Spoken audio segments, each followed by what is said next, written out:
Hey, get out there in Twitchland. How are we doing here on a Monday? Is it Monday? I swear I had this discussion yesterday about it being. Was it last week? Monday had crept up on me. I thought it was Tuesday. Weird. Okay. All right. So let's talk about some rugby. It is Monday. Because I haven't talked about rugby at all this week. So let's talk about games. Friday night we had the Chiefs versus the Reds in the rugby, and the Chiefs versus the Reds was first place versus second place. The Reds were actually in first. The Australian team, top of the table, they were looking good. They'd had a good run, had a bunch of matches that had put them in good stead, and the Chiefs had just come off the bye, so they had a week off. The Chiefs won solidly at home in Hamilton, 27-15. They were clearly the better team. There was no two ways about it. The score was not a blowout. Piss and rain, just torrential rain, and the Reds weren't great. Made a bunch of poor tactical, strategic decisions. Just absolutely insistent on every time they get a penalty kicking to the sideline and trying to convert that penalty into 7 points instead of a 3 point field goal. I just don't understand why they consistently make that decision. But anyway, they were not the better team on the night, so he kicks aside and those strategic decisions aside, they were never going to win that game. After we saw the way they played, going into the game, they absolutely had a shot. There was like you couldn't have said that there was no way they could win the game, but the way they were playing, they couldn't turn that around. So there we have Chiefs, who were in second place, coming off the bye with a solid win over the Reds. The Reds don't get a bonus point, so they get 0 out of that round. The Chiefs get 4. They might have got a bonus point actually. For that. And I don't know where I would see whether they got a bonus point this week for a try bonus. They get 12 points more than the other team, and the other team has 3. They didn't kick any penalties, so that's 15 points as 3 tries. So no, the Chiefs could not have got a bonus point. Out of that, so that's a 4 point to the Chiefs, puts them in first position. Next game up, we had Moana Pacifica versus Waratahs at home for Moana Pacifica at their new stadium their new home stadium on the North Shore, my hometown, Albany Stadium, and they had a weak first half again. Did not look great in the first half. The Waratah, it was a tight game in the first half. In fact, I think the Waratahs were significantly in the lead in the first half. I didn't see the start of that game because I watched the Chiefs versus the Reds, and then I picked up the Moana Pacifica game live after that. So I wanted to make sure I saw the Chiefs game before I saw the replay of the Chiefs game, before I saw the Moana Pacifica game, because I didn't want any spoilers there. But I only caught the last half of the Moana Pacifica game, and they were just freaking rampant, just on a tear. An incredible second half again. A lot of teams talk about having to put in an 80-minute game, and what they mean is they have to finish strong. Moana Pacifica need to start putting in an 80-minute game and starting strong. They're finishing fantastic. They don't need to worry about finishing. They're doing great. Even the games that they've lost, they have finished strong. So we just need a strong start from Moana Pacifica, and they'll be in good shape. That is the first time Moana Pacifica in the team's history have won back-to-back games. So that is a record for them, and good to have broken the seal on that one. They can go ahead and do it more often now. Excellent work, Moana Pacifica, for a fantastic win. A bonus point. No, they didn't get the bonus point win. A late try to the Waratahs took away the Moana Pacifica bonus point. They had it at one point. but they had it taken back off them late in the game. Waratahs with a late try. That's a thing that with the way the competition's set up, even if you're losing significantly, there is actually something in it to keep trying. So Waratahs were down 21 to 45, 23 to 45, and then Moana Pacifica were getting 4 points for the win and a bonus point for having 3 tries more than the opposition, and the Waratahs were able to claw back that bonus point, which means that the Moana Pacifica don't move on the table as much. So it matters that they keep playing till the last whistle. Excellent work from Moana Pacifica, though, and there are a bunch of them there that are looking really, really good. Willie Helvely's looking great. I'm not sure how to say his name, is looking fantastic again. An excellent find from Moana Pacifica. Not that it's a huge find. He's an international for one of the nations, Samoa, I think. So it's not like he came out of nowhere. He's been around the traps, but he is very, very good, and he's running that team very well. And Artie is just a monster, or maybe a magician or something. I don't know. He's incredible there in the forwards, and he's playing a style of game which really suits him, and perhaps not the position that he's been allowed to play for the Hurricanes in previous Super Rugby seasons, and for the All Blacks for that matter, who like to play him in tight. He's ranging out wide, he's ranging in the centres, and he's strong, he's fast, and that's like not normally a skill set of a forward, but he's explosive off the back of the scrum, which is why we want him at number 8. But at the same time, we want him playing in the centres and out in the tram lines as well. So I like where he's being played by Moana Pacifica at the moment, and they look really good. Miracle Faialingi is taking a lot of the pressure off, I think, Artie in the tight. Artie doesn't need to play as a tight forward so much. He's a loose forward, but he doesn't need to play in the tight as much with Miracle there, who is smashing and bashing and doing a great job.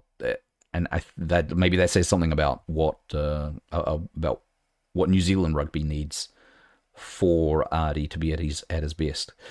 And then the Crusaders went over to Fiji. They have not played in Fiji. They've not won. Sorry, they've not won in Fiji ever. So the Drua have only been in the competition for a few years now. But there were games played in Fiji previously. Crusaders and I think Chiefs have played a couple of games over the years in Fiji, like not exhibition games because they were actual like tournament games, but they were taken to Fiji just as an exhibition, if you will. Crusaders just looked dominant. Fiji usually solid at home in Suva. They had some moments of brilliance, some incredible tries actually, a couple of incredible tries, the 2 tries, and they were both incredible, but the Crusaders just rolled right over top of them. They were in their systems, and they looked good. No Scott Barrett, which didn't seem to hurt them in the least. I don't know about Scott Barrett, not my favorite Barrett, and I don't know whether there's really a place for him in the All Blacks. Personally, he's the All Blacks captain. Has been the All Blacks captain. I don't know if he's currently considered that, but he's Scott Robinson's guy, so he probably stays in. And I've said this before, and I'll say it again. I'm not sure he is our best number 4. Now, you put him at 6 and allow him to smash a hole through the tight for Artie, so Artie can range out. Then that makes maybe that's a place for him, but he's just. He's not a smart rugby player. He's not smart rugby. He's not rugby smart enough for that captaincy, for that lock, for the lead lock. Right? He's supposed to be analysing and calling lineouts, and he's just not there. So, but the Crusaders look good. Nobody stood out for me. The Crusaders. Poor Macca Springer did not have a great night. The ball just didn't seem to go his way generally there. But Sevu wasn't there. Was Sevu there? Sevu must have been there. They were playing in Fiji. Oh, yeah. They put Sevu at centre. Sevu at centre. That. We have plenty of centres at the moment in New Zealand rugby, and but I think putting Sevu Reece at centre is a galaxy brain move there. Frankly, I love that. On top of that, on top of the fact that I think he's excellent there, he's great over the ball, he's great in defence, he is hungry for work, and if you put him at the centre, then he doesn't have to come in off his wing to go looking for that work and perhaps leaving holes. But his defence is great, and he just wants it so much. I think that's a really great idea. On top of that, when you put Sevu Reece at centre, that allows you to play Shea Fihaki and Macca Springer on the wing, and of course Will Jordan at fullback. You get to bring Fihaki in, which otherwise, where do you put him? He can't take fullback because Will Jordan is, the best fullback wing utility we've got, and is excellent at fullback. Now, I think that Beauden Barrett and Damien McKenzie are both better fullbacks, but that's me. I think that Beauden belongs at 10, even though he's a better fullback than Will Jordan. I don't know who our 10. I don't know who our Anyway, so yeah, great work from the Crusaders over there in Fiji. They broke the Fiji hoodoo, and Fiji are struggling this year. Moana Pacific is on the rise. Fiji is not. So then we go to Eden Park, and my Hurricanes versus the Blues. Our Hurricanes had a good win last week that put them into the top 6. The Blues, coming off a bye, they've had a rough time of it. They were at the bottom of the table. Beauden Barrett back from his broken hand, and Beauden Barrett was on form. Beauden Barrett won the game. The Blues 19 against the Hurricanes 18. Let's see, game recap is just the video, right? And we do get to see that. But anyway, Beauden missed his last kick, but he kicked 5 out of 6. And the Hurricanes,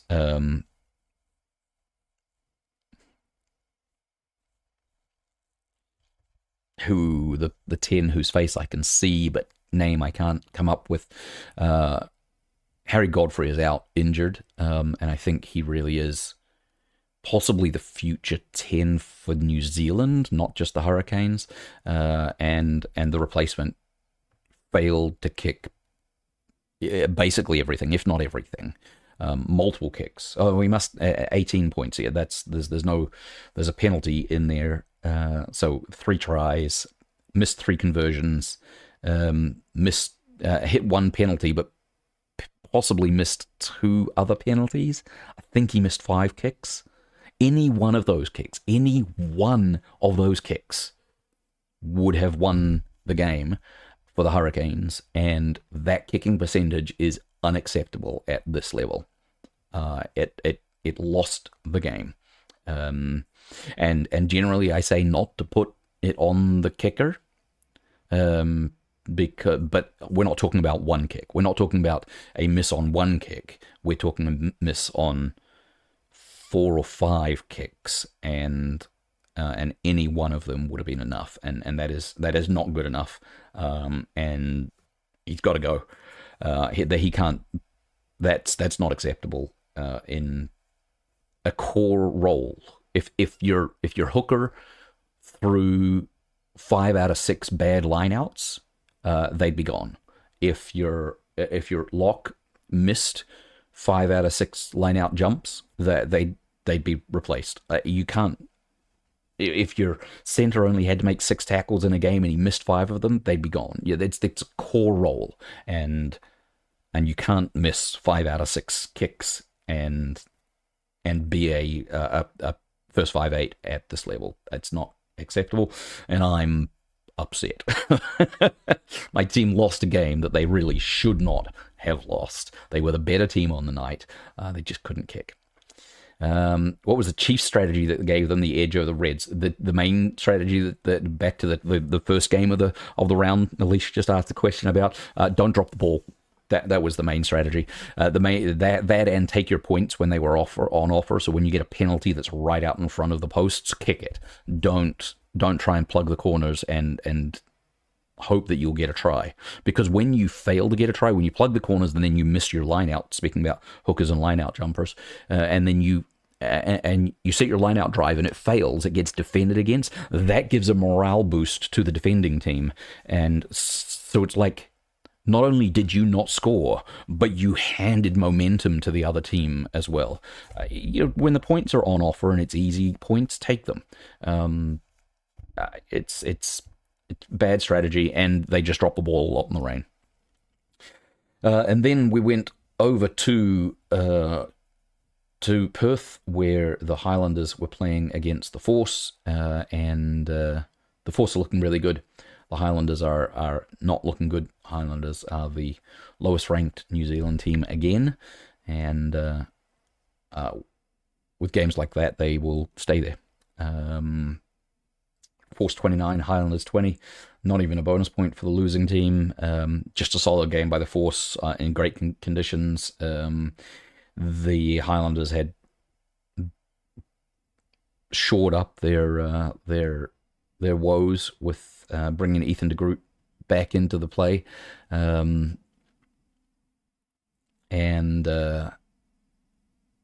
he was fine. He did his scrumming the way he should have, but he also de Groot's not my favorite favorite prop, so he just. But he's an All Black, right? So it makes sense to bring him in. He's and I don't know whether I don't know why he was out, but they got him back, and so that should have helped them. It didn't. The Reds' kicking tactic backfired, giving the Chiefs more possession. It meant that they missed out on points that they could have had, and yeah, probably gave possession to the Chiefs at the end of the day. What happened mostly there was the Reds turned down an opportunity to shoot for 3 points, to kick for 3 points. Now, had they had the Hurricanes kicker, then that would have been the right decision, because the Hurricanes kicker couldn't kick. But the Chiefs, the Reds kicker was better, well,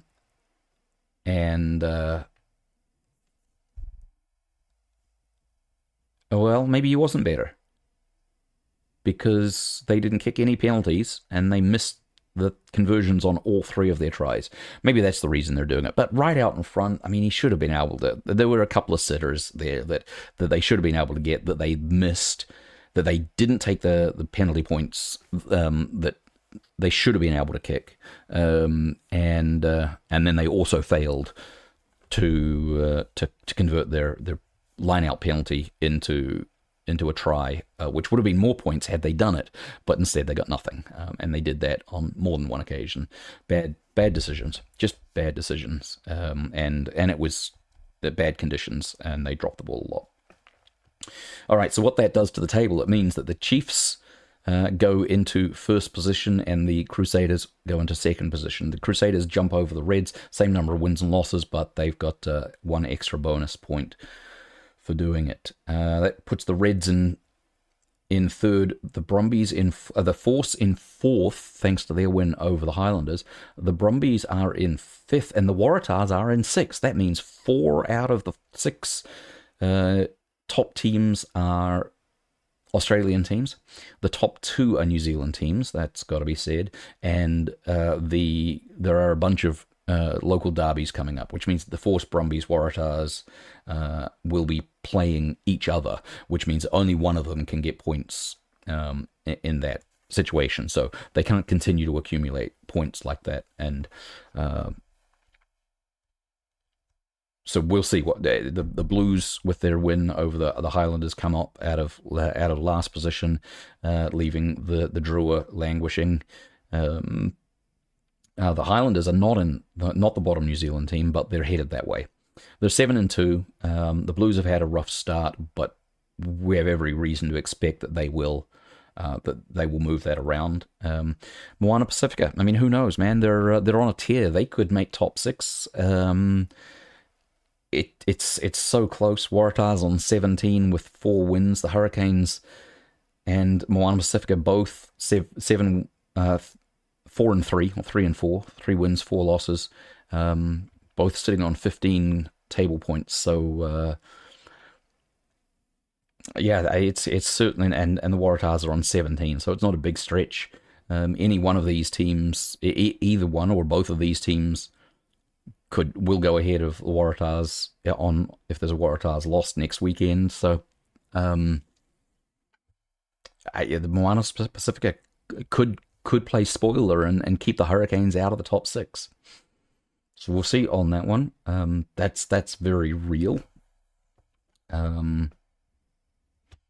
The Blues, I don't know if they make the top 6 though. They certainly, I expect them to move up. I expect them to move up past the Highlanders.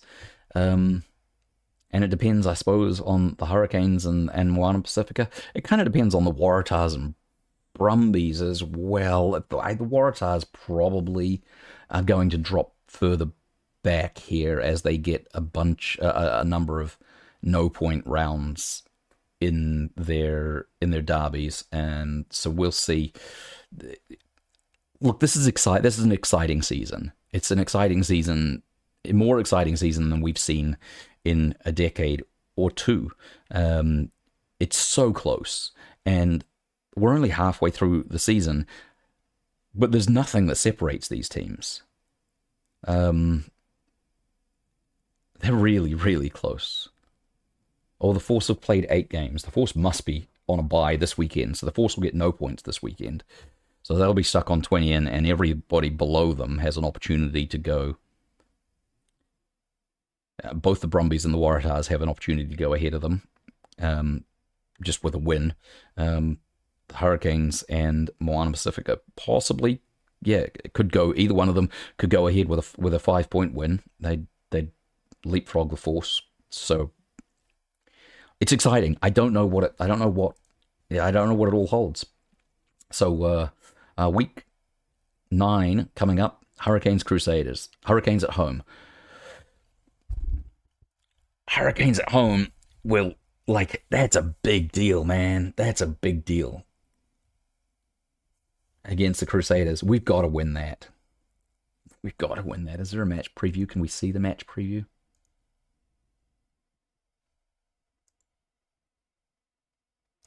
Nope. Nope.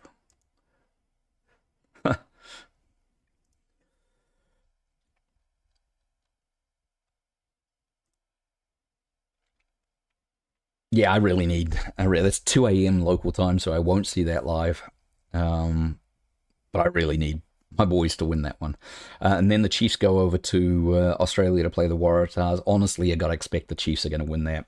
Waratahs are in the top 6, but they're the bottom of the Australian teams, and I think that yeah, I think the Chiefs win that one. Blues Moana Pacifica, that is going to be very interesting. Moana Pacifica are based in Auckland. They're the Pacific Island team, so Samoan, Tongan, Cook Islands, Rarotongans. That's the flavor and the makeup of that team, but they are still based in Auckland. So the Auckland Blues, they're not called the Auckland Blues anymore. The Blues are definitely the Auckland team, and Moana Pacifica are Auckland based. So that is going to be a home game for both of them in a very real way. There will be a lot of support for Moana Pacifica at Eden Park for that game, and Moana Pacifica are on a tear. Their tails are up, their confidence is high. I the Blues have got it on paper. If you look at the teams on paper, the Blues have got Rolls-Royce staff. I don't know. We will see. That one to me is very interesting. I'm not sure I could pick that one. Honestly, I'm not sure I could pick the Hurricanes Crusaders either. I always fear that whoever I'm supporting will lose to the Crusaders because the Crusaders win everything, and I am always supporting the other team. So yeah, like it's the Crusaders make me cry a lot. But I really, really want my Hurricanes to win, and I think they can. I don't know if Godfrey's back. That would make a big difference to their ability to break through. Um, I've got they're 10. I want Billy Proctor back, and I want Godfrey back. If we could put Billy in, although Zahn Sullivan has been doing a fantastic job at 13, uh, so I'm not sure that Billy would start even if he's available. And then we got Godfrey. Come on, Godfrey. Come on back. I hope you're okay. I hope you're fit and healthy. Then on Saturday in the at Sparrows Fart on Saturday. No, before, but not Sparrows Fart. 2 a.m. It's the Sparrows are all asleep. The Highlanders will play the Drua under the roof in Dunedin, and I think the Highlanders should have that one. The Drua don't travel well generally. They've never played well under at that stadium in particular. The Highlanders at home, they've had a couple of rough ones. I think they'll pull this one out. The Reds Brumbies is honestly, and then then we have the Reds Brumbies, right, which is what we were talking about the local derbies. The Reds being the top Australian team, and the Brumbies being the third Australian team. The Force don't play, and the Reds and the Brumbies play each other. The Waratahs play the Chiefs and probably lose, like expect them to lose. So this whole thing, the whole table changes a lot. Either the Reds or the Brumbies get little to no points this weekend, and it should be very interesting. The Suspense is killing me as well. I hope they pull through against the Crusaders. I believe they have the talent, and I believe like they can do it. They certainly can, and I think the Crusaders are uninspiring. Who was the Crusaders 10 this weekend?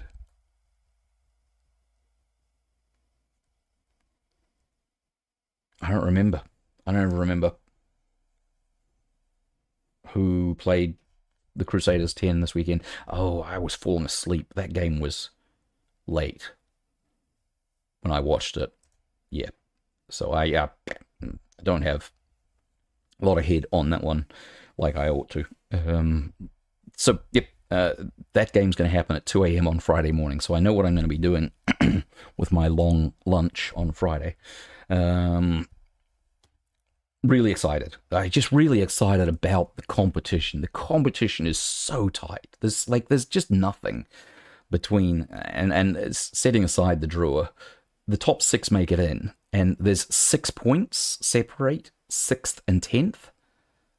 Like, that's wild. You got 2 points separating first and second, and another point back to third, and there's only 3 more points back to fourth, and then 1 more back to. It's just.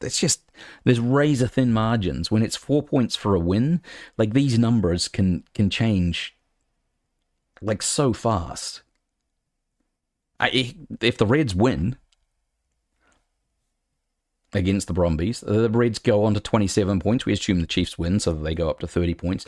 Hopefully the Crusaders lose, but they quite likely get a bonus point anyway, so they go to 25 points, and it just all becomes the in that scenario, the Force get 0, the Brumbies get 0, the Waratahs probably get 0.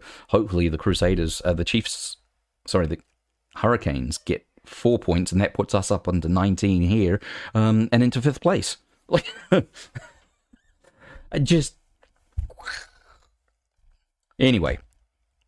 that is my excitement about Super Rugby. I am really jacked for the way the season is going. Really looking forward to the matches this weekend. Starting off with the Hurricanes playing against the Crusaders at home in Wellington at the Cake Tin, before we head over to Sydney to watch the Waratahs against the Chiefs. And then at 11:35 p.m, a not unreasonable time, but still, yeah, it's a Friday night. I'll probably be up. The Blues take on the Moana Pacifica at home at Eden Park in Auckland there, in what is essentially a home game for both of them. So really excited about those three games on Friday. And then Saturday, Sunday, Saturday's games, I'll watch the highlights of. But they'll definitely matter. I mean, this matters. This will matter a whole lot. The Brumbies Reds game will matter a whole lot for standings. Okay, moving away from Super Rugby and into some games. Let's see what we're going to do. We're going to play some Astroneer again, picking up where we left off last week. If the game will launch, let's see. Nope. It has failed to launch.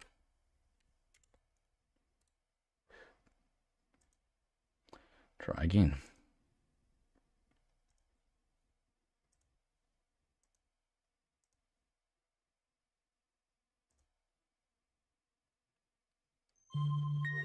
Nope. We're getting the sound effect of the start, but we're not seeing this screen, that sound should happen as the developer's logo happens. So not going the way it ought to go.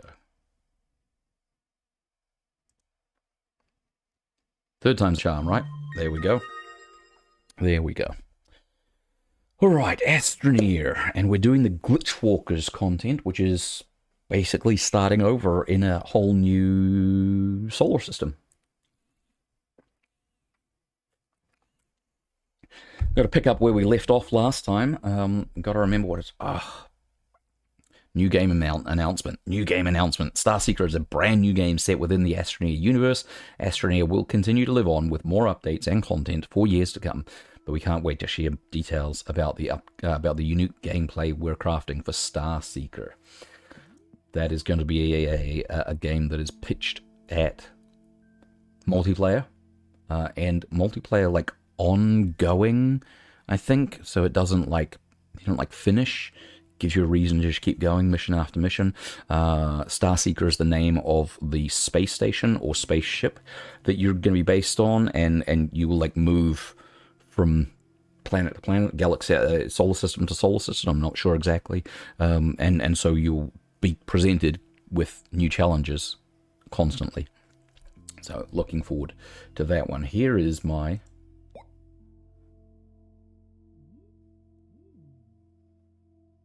Oh, that's my Glitchwalkers one. This is the one. This is the one we're playing. I started a hardcore game the other day, and I was going great. The hardest part of the hardcore game I have found is the very start, where you've got to get hold of some compound and some resin in a place where that's difficult to do. Because without those, you can't even extend your range to go and look for more of those. And I had done that, and then I ran down a ramp that I'd made, and the ramp was apparently steep because I slipped and slid down the ramp and died. Running down a ramp. Ugh, gutted.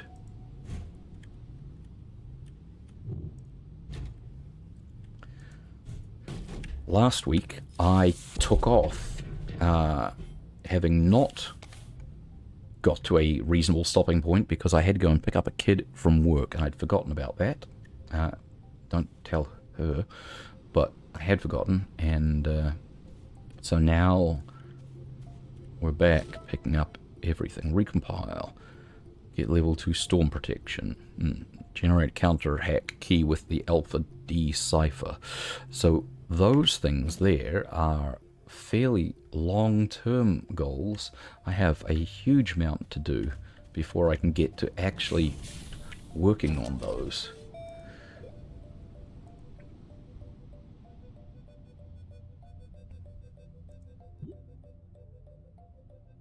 I've got relatively few bytes.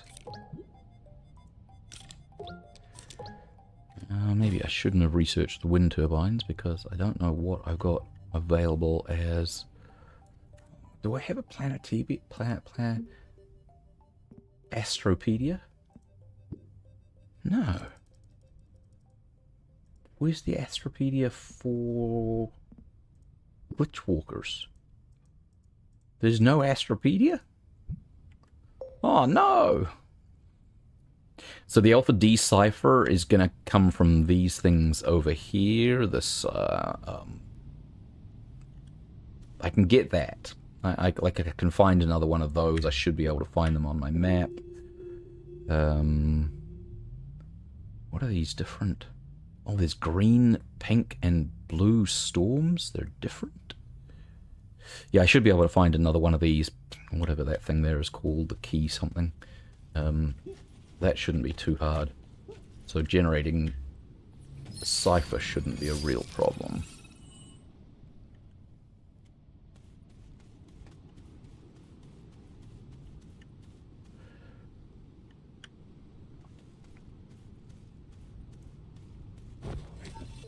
Can I make auto arms? No, those have to be hacked as well. So I do need those ciphers. And I need those ciphers more because I need them to unlock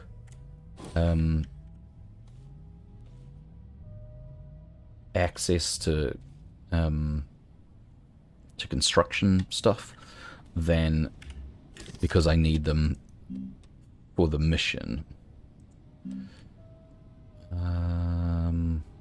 Let's make a research chamber.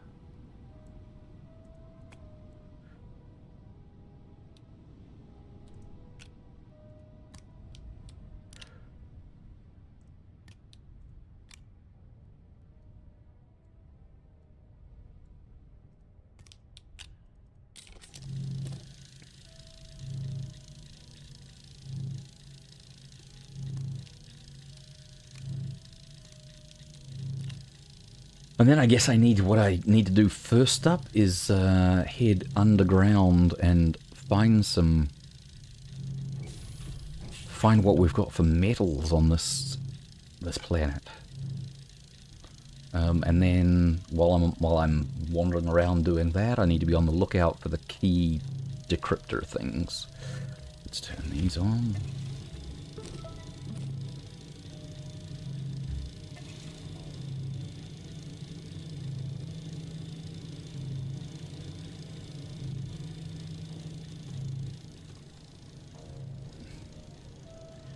Well, here's our compound mine. Let's use this as the place to go to start going looking for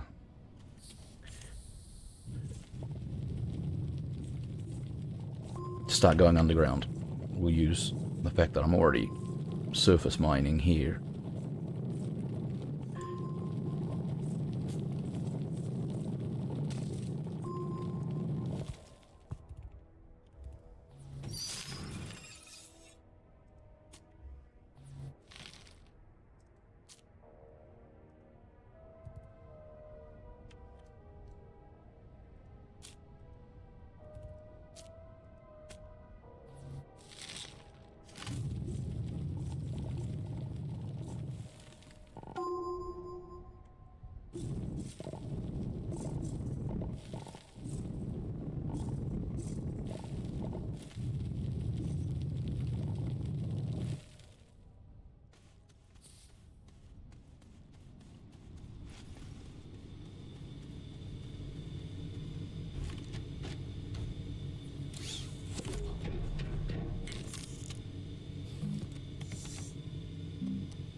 No auto arms, so it's difficult to power things up here until I get myself some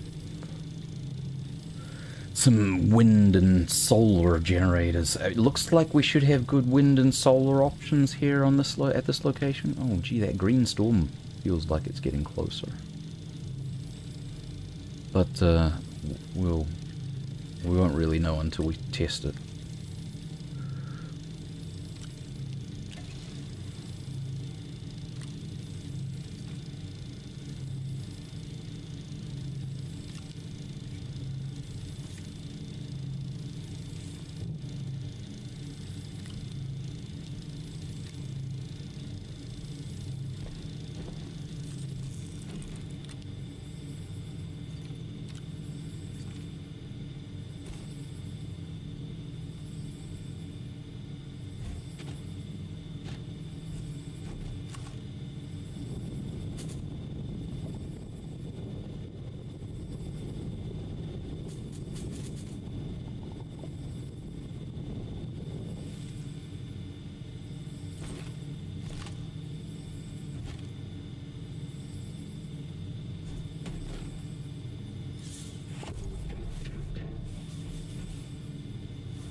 Where's my resin farm?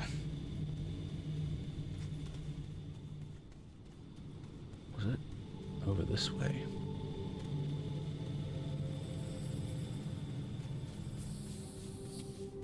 The music's all very ethereal and interesting. Oh look, thought I saw one of those chambers over this way. So let's go over this way and see if...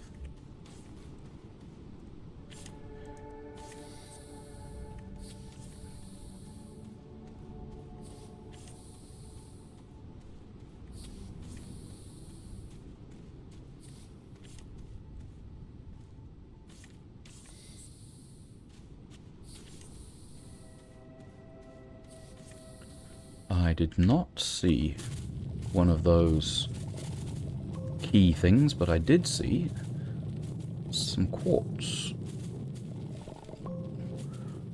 So that's something I'll grab some of while I'm here. Oh, it's only right here on the very surface.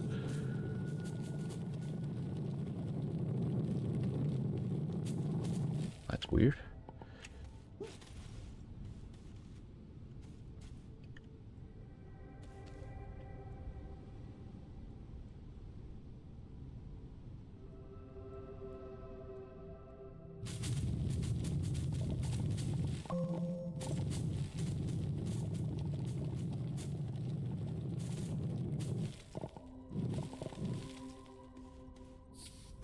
Very, very surface layer is the only place where this quartz exists, and there's so little of it that so far I haven't even grabbed a single nugget.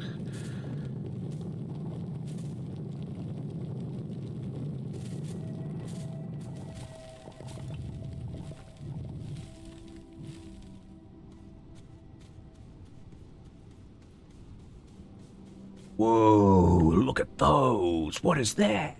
Wow!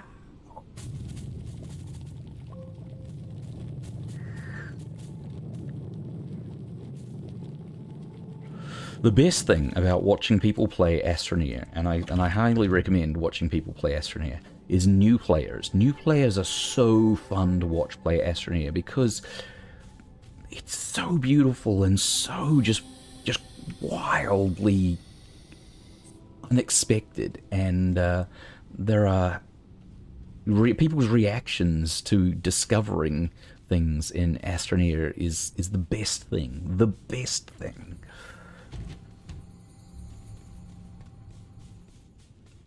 So it's nice to get here into Glitchwalkers and get a little bit of that myself, because this is the first like new content that we've had, like new places, new things to find in a long time. Now, I was going over here looking for resin to make a smelter with.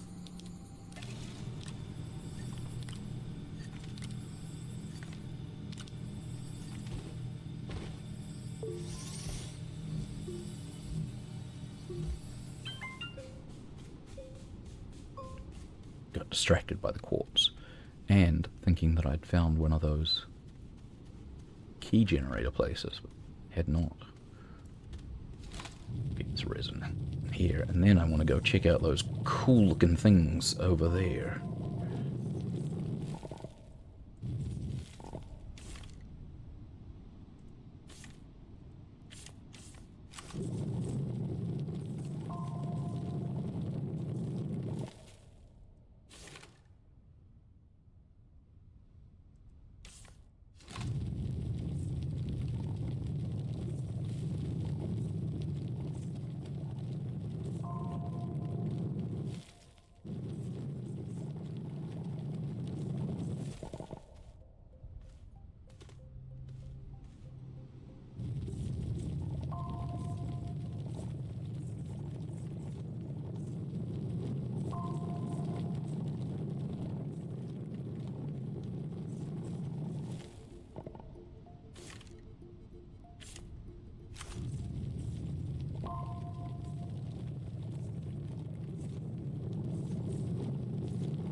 Alright, that's got me a bunch of resin. We should be able to start a smelter now, and then we'll check out these cool new things that I just found, and then we will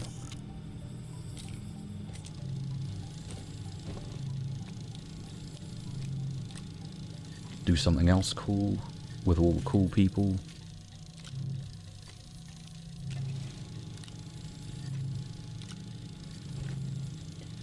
Smelter started. Let's see what these crazy looking things are over here. They're like giant shiny mushroom trees.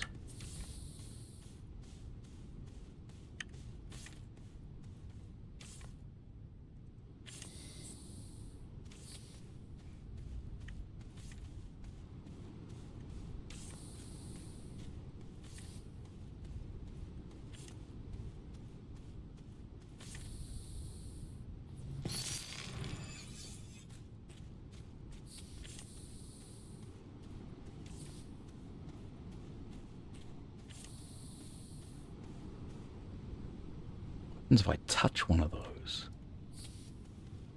What is that?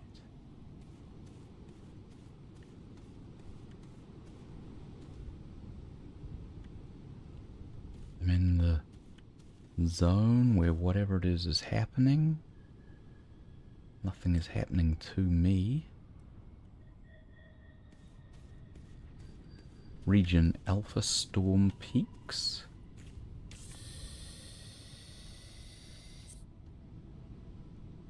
Boolean Fields Landing Zone?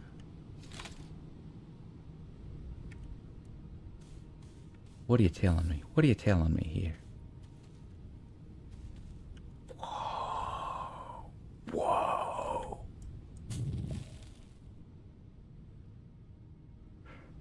This stuff is crazy. But it doesn't look like it's anything. It might just be random vegetation. Like crazy cool random vegetation. There's some more quartz. Well, let's take one of them out and see what happens.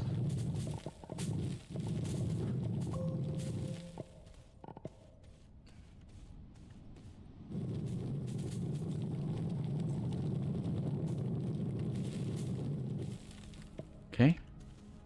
It fell. Is it just gonna like disappear now? It is. It's just a tree. It's just a tree. But it's wild cool.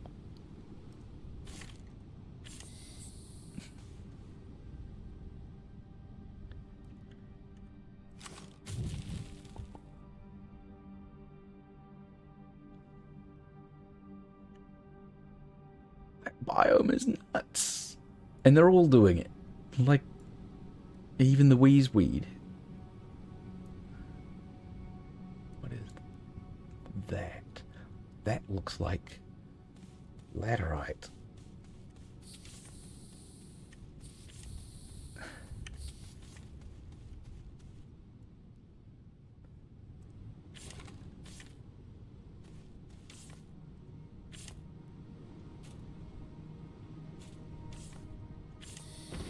Oh, I did get one quartz finally.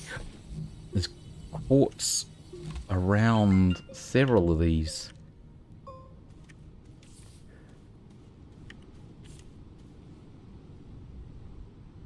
Where was the thing I was looking at?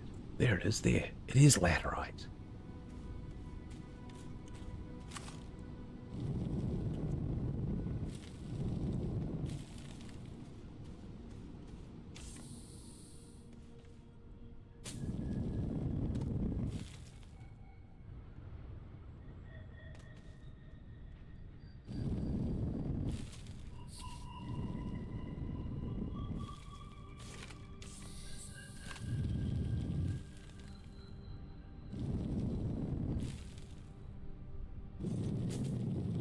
Super.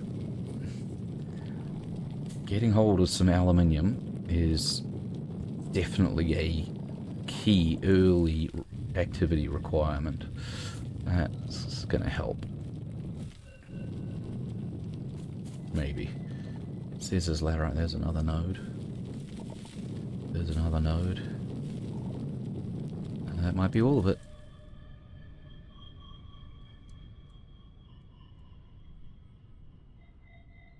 Oh, there's more there.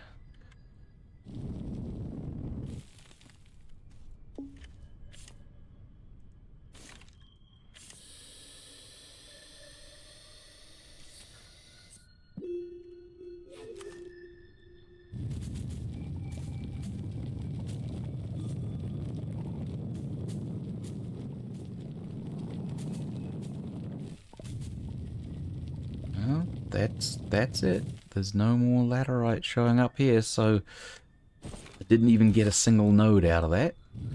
So we're seeing, like, I didn't get a single nugget. We're seeing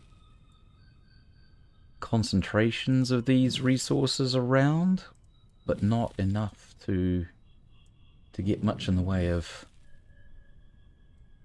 actual usable material out of. Hey Crow, how you doing, sir?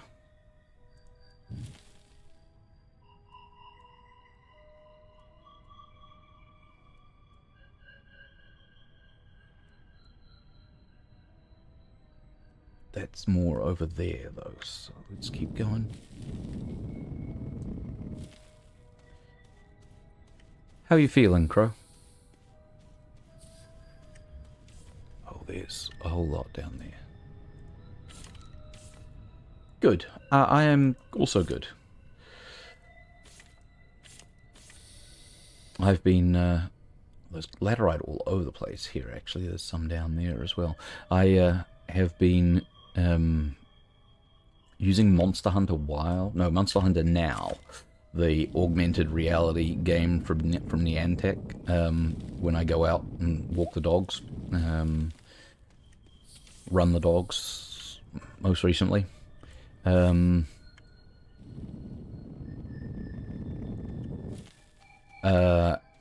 It's like Pokemon Go, only Monster Hunter themed. I'm not sure if you're familiar with either Monster Hunter or Pokemon Go for that matter.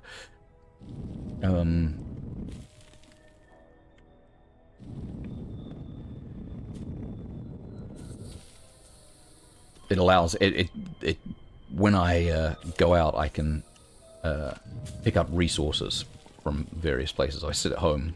It doesn't pick up much in the way of resources, but if you're moving around, it does. But you're not allowed to do it in the car. It says, no, not supposed to do that while you're driving. And that's not just a safety thing, it's like, that's kind of cheating. Don't do that. So it has a, are you driving kind of check in it.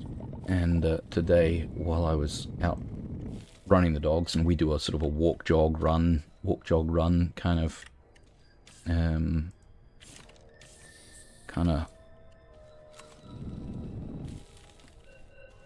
interval set. I don't know what you call it.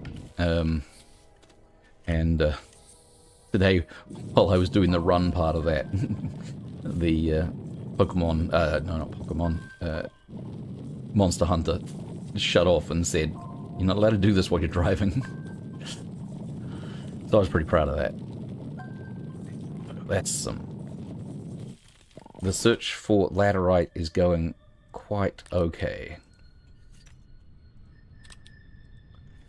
Several nuggets now, which I can take back and put into the smelter, which I just finished making.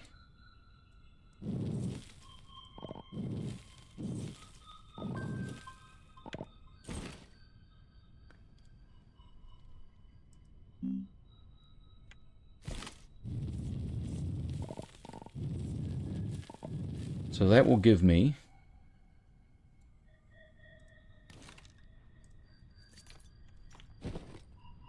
I picked up 2 of those. Really quick succession. That will give me... let's leave the resin behind here. Easier to come by than the laterite is. Laterite search is good. It will give me several aluminium nuggets, ingots now.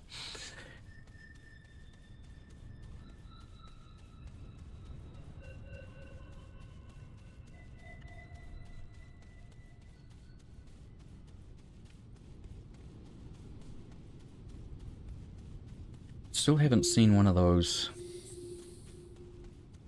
Another one of these key generator things, though, where I haven't even picked one up on the map.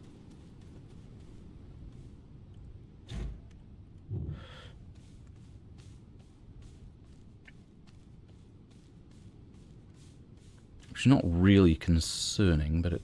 Oh, no! Ooh-wee. Thought I'd avoided him. Should dig him up.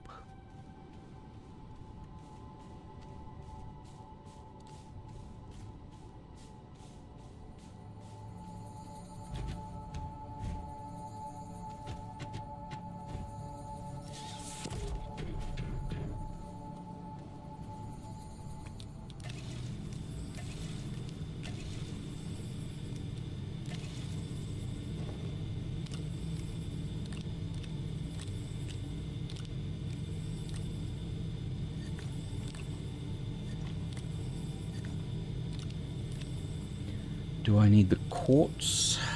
Do I need the quartz or do I need the glass? Not sure.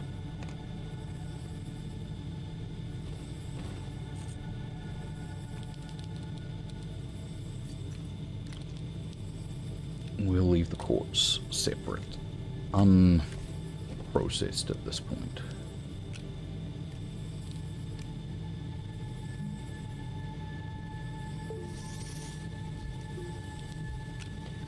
Alright, let's head underground now and see what we can find. We have some good research going. We've found some laterite on the surface. So didn't need to dig for that. That's good to know. Just a matter of getting to the right biome.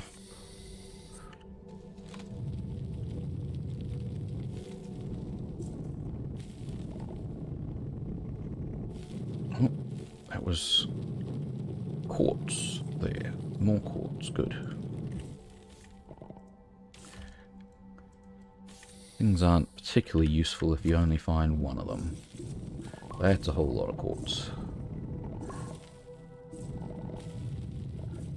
And that is a much more useful way to find quartz than the little wee amounts that I was finding around the monolith things. The tether is weird. What do you mean by weird? You drop down these little points which link your oxygen path, so then you're tied to the oxygen. You get too far away from one of those tethers and you don't get any oxygen. They also provide a little bit of power. There's a little bit of power. I haven't got much in the way of power generation.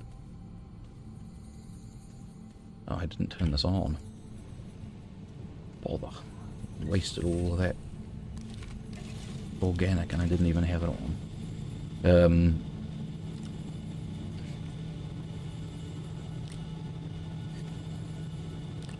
Not to doubt you. What do you mean, though? The tethers are weird. Doesn't seem to add to the challenge. Well, so when you start on a hardcore, it's hard to get access to this compound thing. And you need compound to make tethers. So to be able to go out and explore in the world, you have to be tethered because the oxygen generator is part of your base. So if I go out here, I'm no longer tethered, and my oxygen will start creeping down. I don't get a lot of time off the tethers. So you have to use the tethers to be able to extend your range to explore and exploit the resources. And you have to find initially the resources to be able to make the tethers, which on my hardcore game is turning out to be a little bit of a problem in itself, actually. Hardcore starts you on one of the planets where the ground is very hard, so it's difficult to mine, and oh, it looked like it just reeled out. No, I was placing them. Yeah, I got a hotkey to be able to place them as I go. That's what's going on there. And I have to have enough in my pocket to be able to do that. So.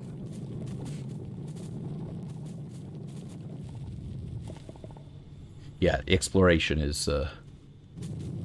Later you can produce an oxygen generator. But you have to get fairly advanced chemistry before you can do that.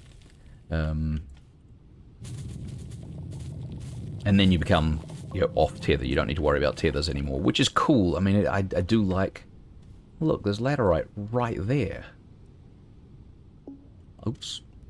I'm off tethers now.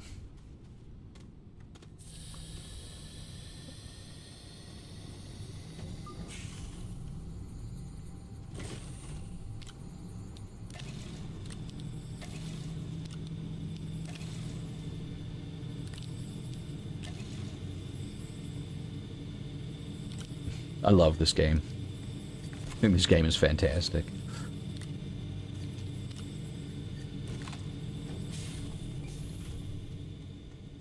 I know I think this game is fantastic, and I know that has the potential to make me defensive about it. So take my... If you do say something like that, and I'm like, wait, what do you mean? No, it's perfect. It's not perfect. It's great. And it's great for me. But go ahead and question it all you like.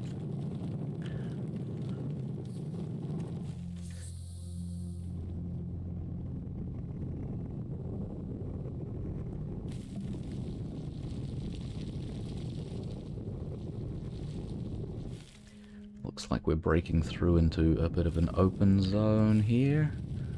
Are we in caves? So I dropped a tether there. I heard that I came off tethers, dropped a tether, but it's too far away to be connected, so I've got to pick it up and move it a little closer. So now we maintain that connection. I was seeing holes.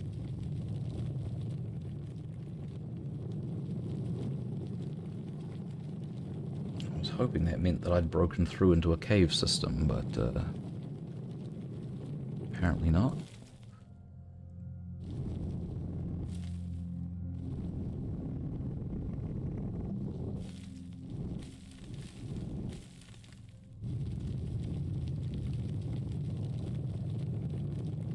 Change the direction a little, make the path a little steeper, but not too steep, because we don't want to die. It wouldn't matter. I don't think it would matter if I died in this one. I'm pretty sure there's resurrection or respawning in this one. There is not respawning in hardcore mode, though. and that was gutting. I was about 4 hours into it when I went down a path that I'd been up and down several times before and fell to my death. Beat the hard parts of the startup and stupid mistake.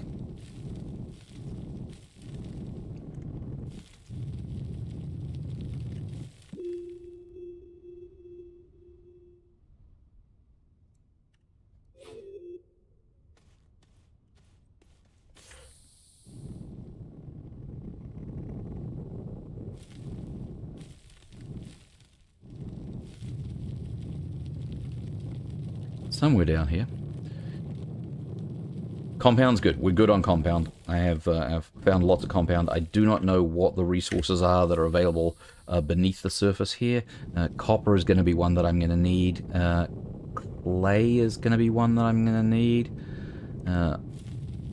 I'll need ceramic and copper to be able to make some better power generation. That's probably my main focus at the moment, but I don't know, like, I don't know what's available or where on this planet, so I am just exploring to be able to sort of try and identify the resources that I need. And who knows, I could like suddenly decide to go off exploring above ground instead of below ground at any second. I could change my strategy here. I might be 3 feet from gold, as they say, like just like one more little thing and I would have broken through to what I was looking for, but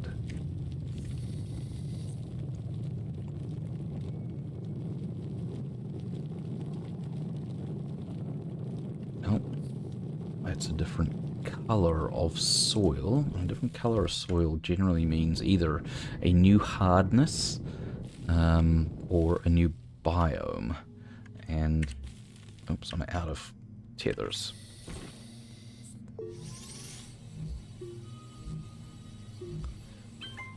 I don't have any drill bits at the moment because I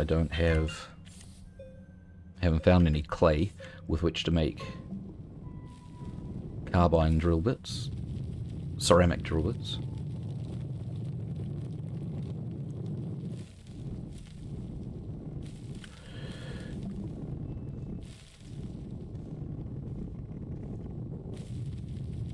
So I'm glad that that this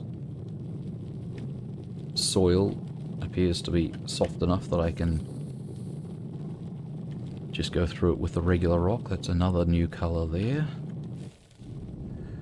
I have hopes that we have got down to the cave level.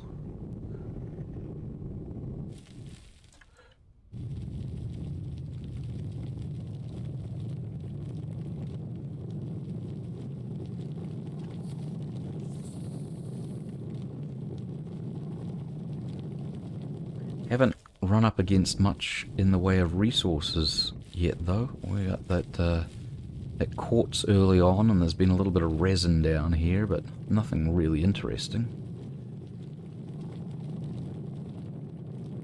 No malachite, sapphire, wolfram.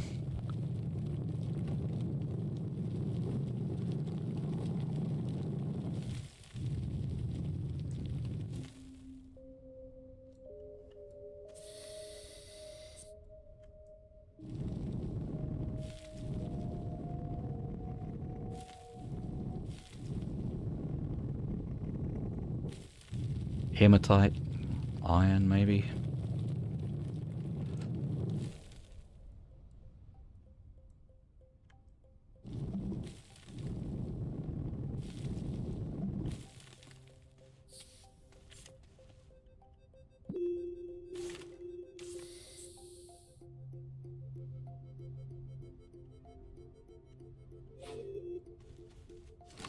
Nothing indicating any objects down here.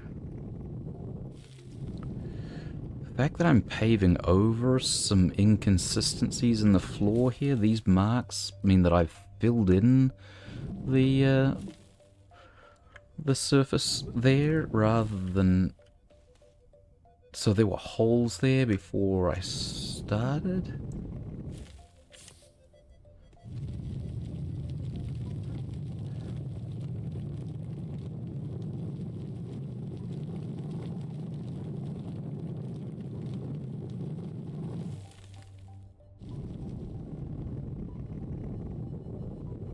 very little guidance given here in the DLC. You figure out yourself how to get, like they tell you where you need to get to end zone. You need to be able to build a ruby and then gather some storm energy, which you've had to do in the main game prior to this, and now you know the steps. There's just, that's, you did it once already. Do it again from the start with no resources, and figure it out for yourself how to get there. I like that. I do like that. I don't like the hand holding.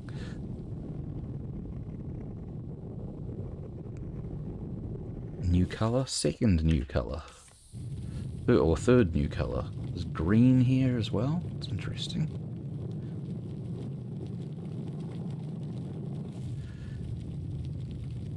But the this is boring in general. Oh, now we're on to red. We're just going down and down and down and down and down, and nothing's changing, nothing's different, nothing's finding anything. And I'm going down and down with no, like, real reason to believe that it will change. It's all, like, random underground stuff.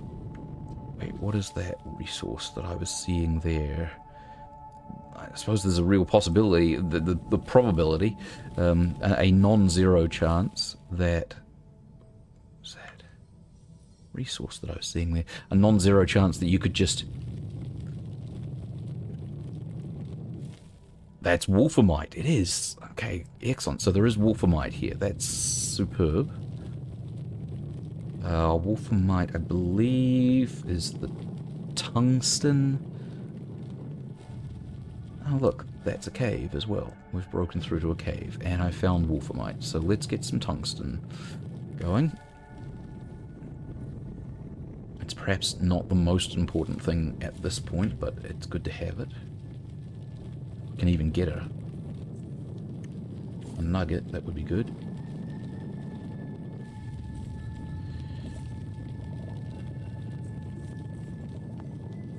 I suppose this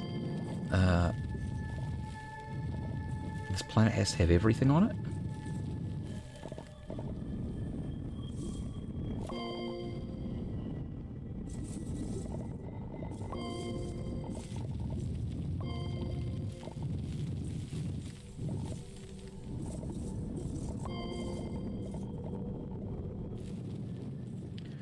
What is this?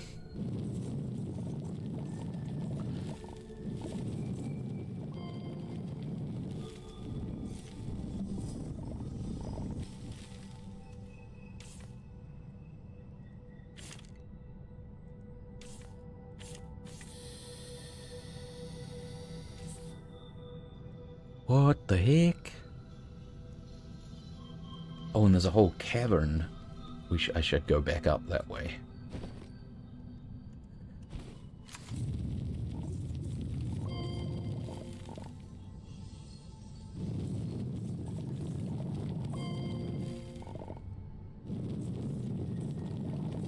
Follow that cavern system up and see how far it goes. See if it comes out any interesting. Is that water? I don't know what that is, Crow. This is all new. This is all new. Okay, so I did deliberately just get an extra wolframite nugget so that I can drop that and see what happens. It appears to be a hard surface. It appears to be a hard surface, but I can push the wolframite through it. No, maybe I can't. No.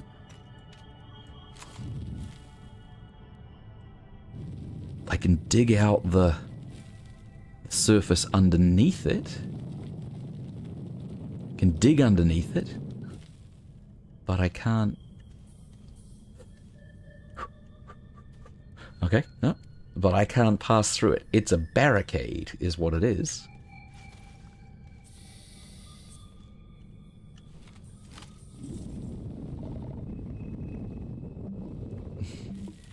Well, so yes, a glitch, but not a glitch in the game.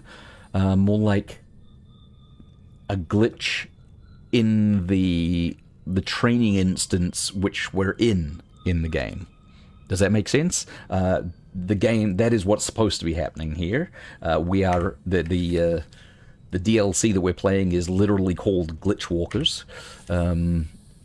So that is glitches are the order of the day.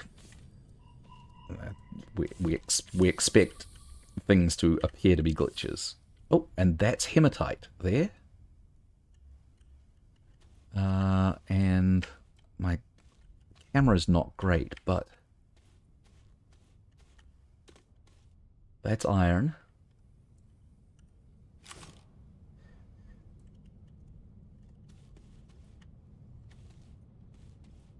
I got lost. How did I get here?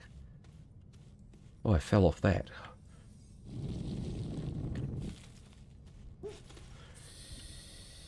Okay, so I've found some iron as well, some hematite, some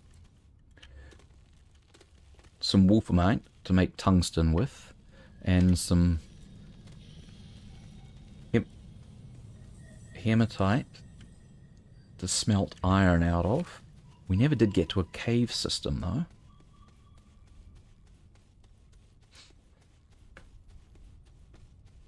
I have some aluminium, or some laterite that's being smelted into aluminium.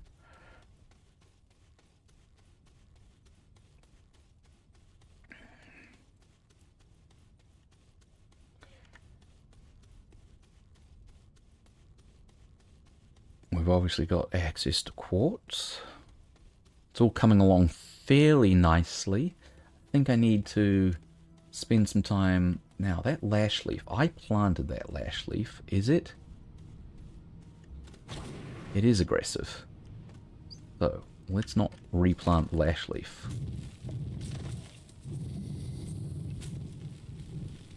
I'll accept that.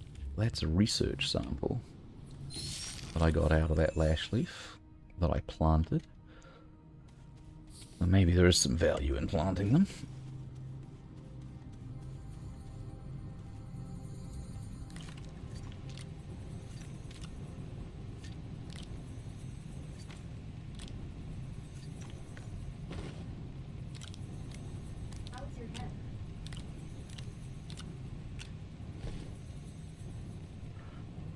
Tungsten, aluminium, what is the plan for using them? Well, I think at this point I probably need to... let's take a look at the research book here. I think I need...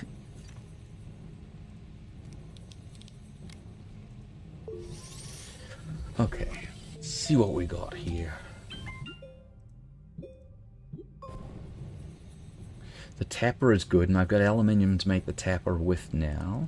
That will allow me to produce some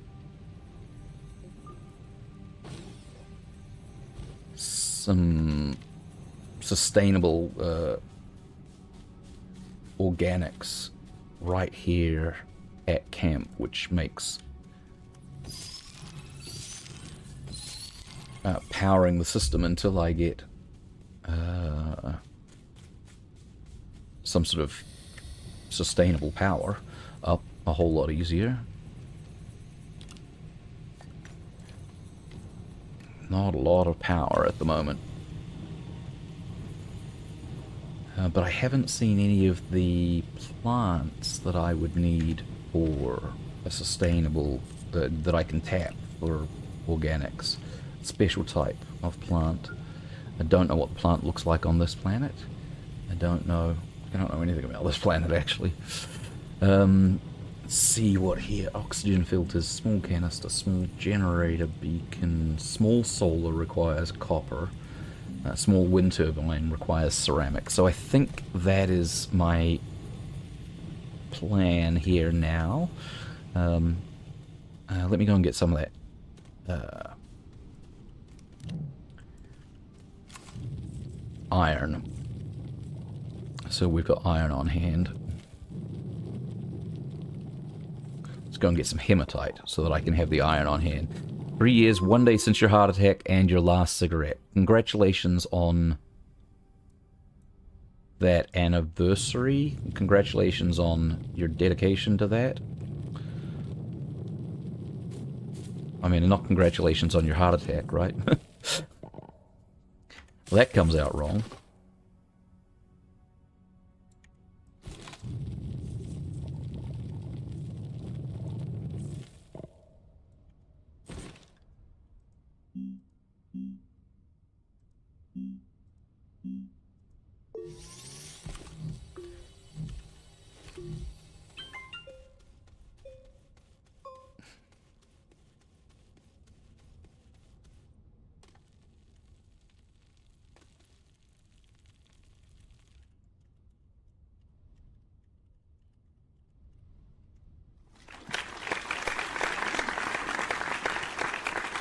You're good heart attacking.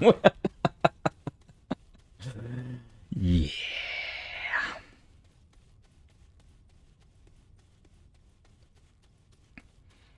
So this looks to me like a lock, and there are other resources which are lower than this, which I'm going to need, but which I can't get to until I unlock whatever that is.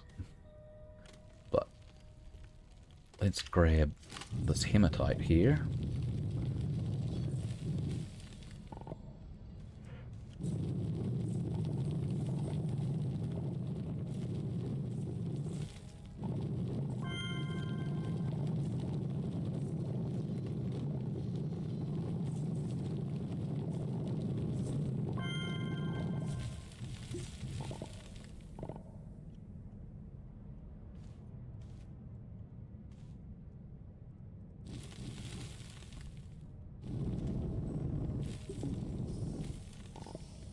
Oops, tethers. Gotta remember to put the tethers down or you suffocate.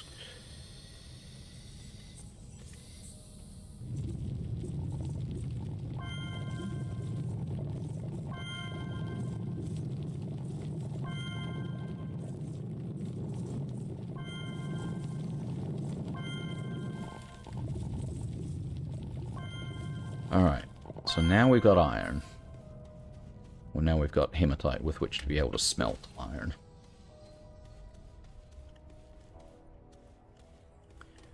I can walk on it, yes, but I needed to be up high. I needed to be... Well, you're right, I could have just walked down to it. You're right, I could have done that.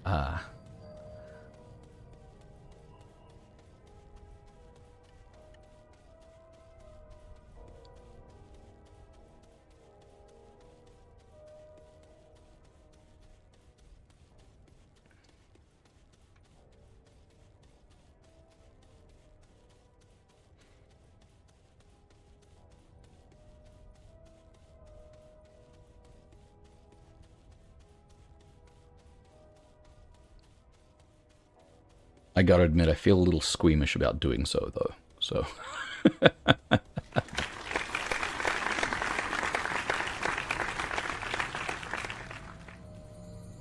So now we have tungsten and glass.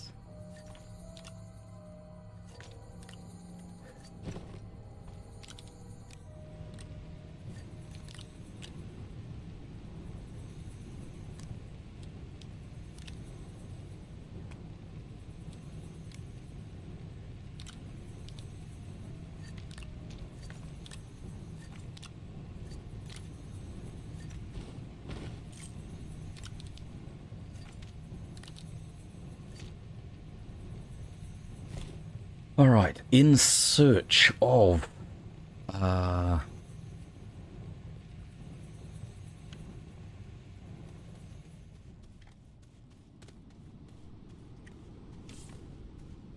clay. In search of clay.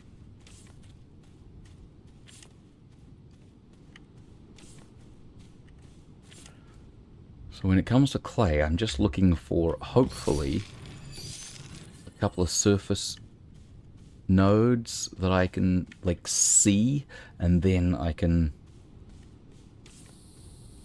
start excavating.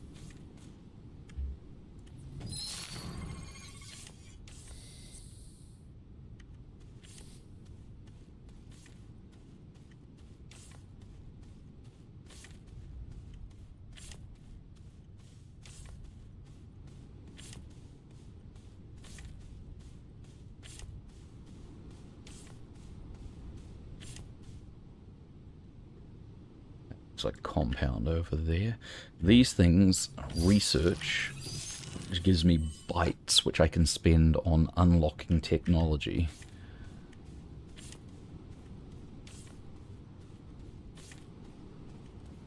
Oh, that's malachite. That's copper. And I run out of tethers just there, but that's fine, because I run out of tethers just as I got to the place where I can get the stuff to make more tethers. This is definitely not hardcore. It is interesting that it's that's a whole new world, right? A whole new zone that I've never been in before, things I've never seen. I don't know where to find the various resources. There's game mechanics that are new, which so I don't know how to deal with those. But it's all the walk, and I think the walk is different for each suit. So I'm wearing this suit down here, the Wanderer suit. I think like they're different for each one. Let's see if we wear the Terran suit. Is the walk different? No, it's not.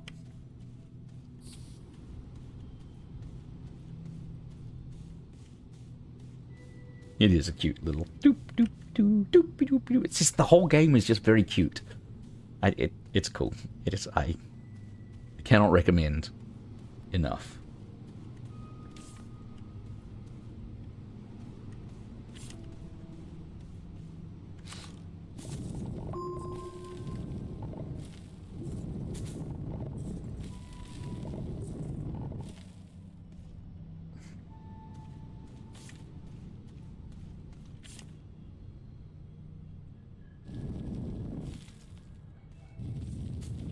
That is malachite, and malachite is the raw material for copper.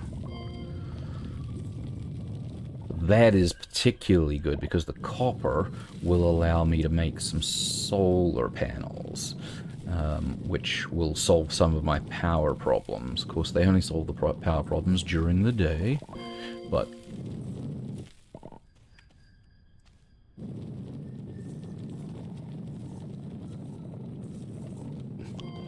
then if I can find some zinc, I can make some batteries as well, and we can start extending that daytime power.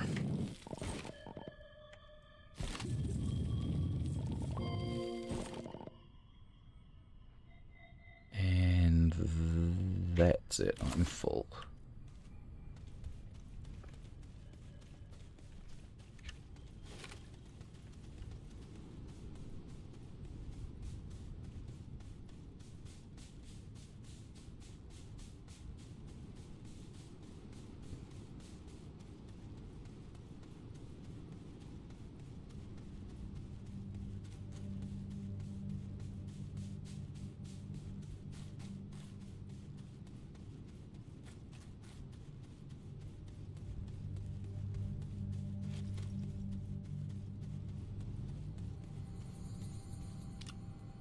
Tungsten. Iron.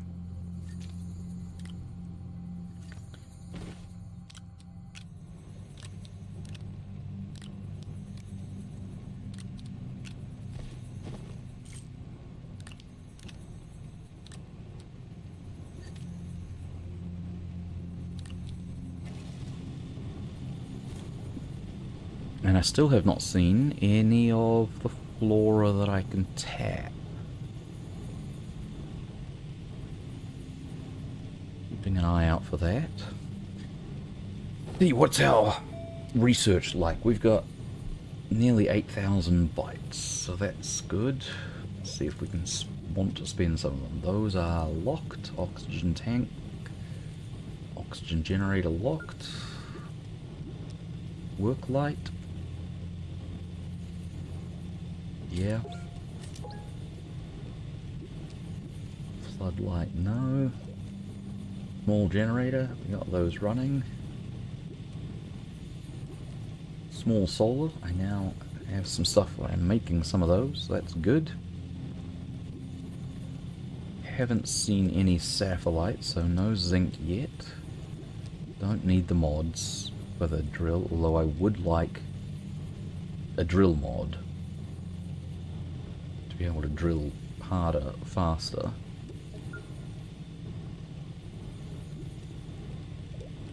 All this stuff is locked and hacked. I'm gonna need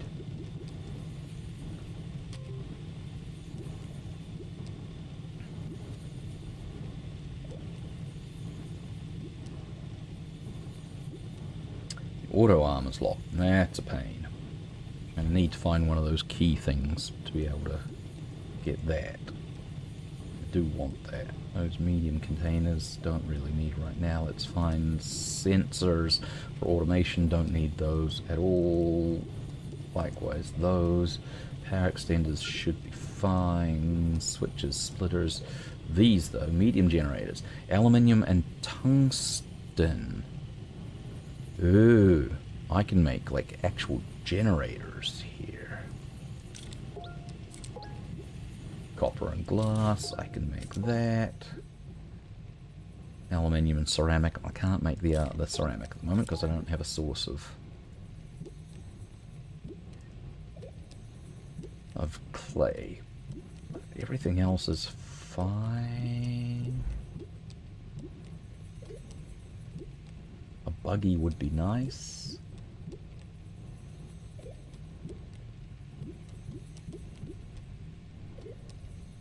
Tractor, I suppose, would be nice. I can make it. I don't have the bytes right now. Oh, it is unlocked. I can make a tractor right now. Does the terrain support that?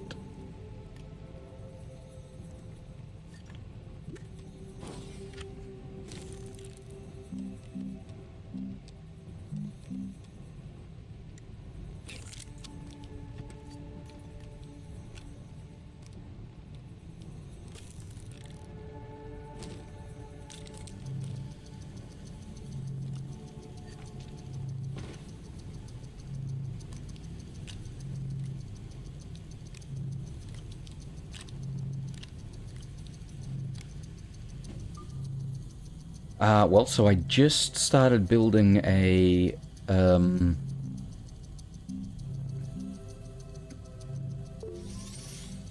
tractor. Now that tractor will allow me to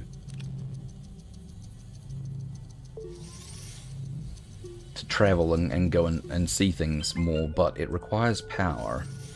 So I'm now making some small solar, which won't do anything during the day, but it will mean that I can repower things. So when this tractor is built... Oh, the tractor is completely stopped, there's no power, there it is.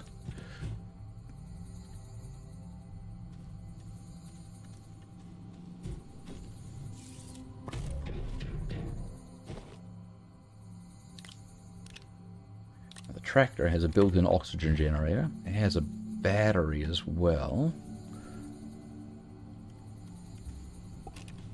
Oh, it's completely dead at the moment.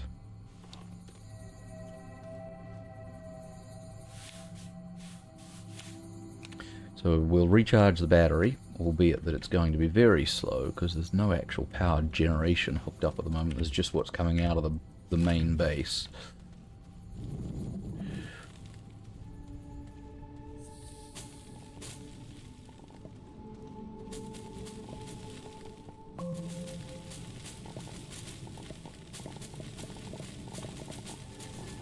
And in the absence of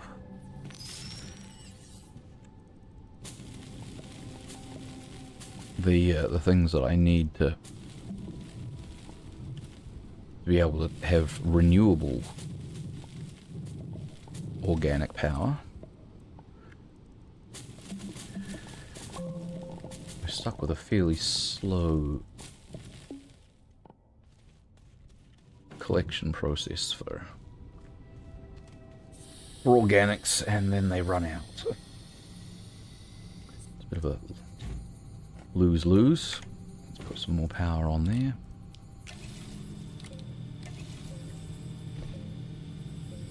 So that'll charge the tractor up. The tractor, if I put some solar on the tractor, it will be able to charge during the day, but it's not going to be able to charge itself up at night. I'm going to be stuck with that.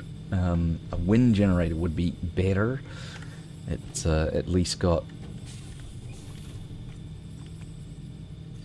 some generation at multiple times of the day.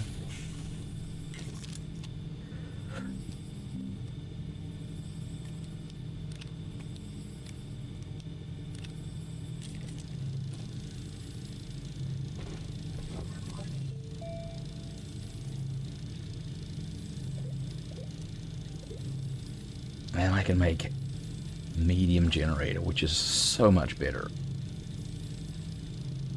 at providing power than these small generators.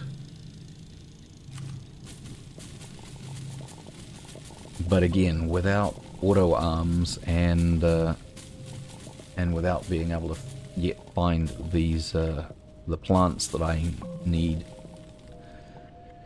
for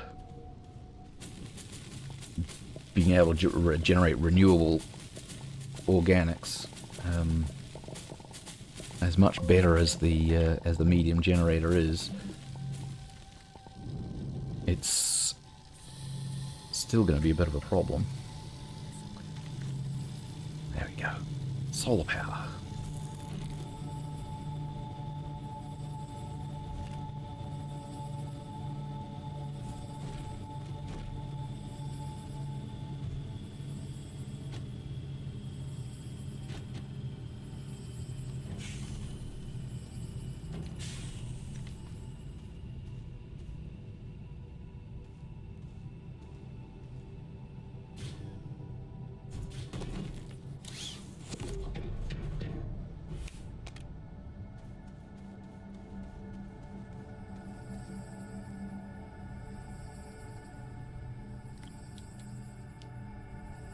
It's a medium. I don't remember there being a medium on the side of a... Two mediums.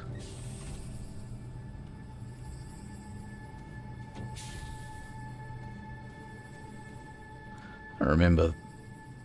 It's a glitch shelter. Yeah, I don't think that a regular shelter has a medium connection on the side of it. It has smalls, but I don't think it has mediums usually. So that's cool.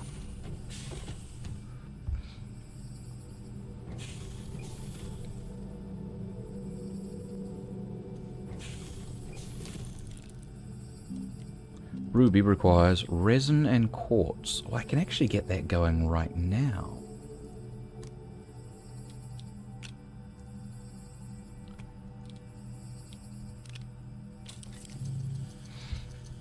Top priority for gathering resources right now. I really would like to find some clay. Oh wait, I don't need to find clay. I can filter clay out of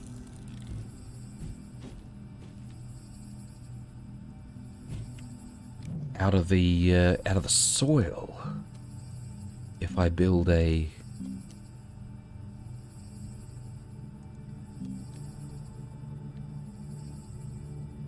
soil centrifuge. Is that available to me?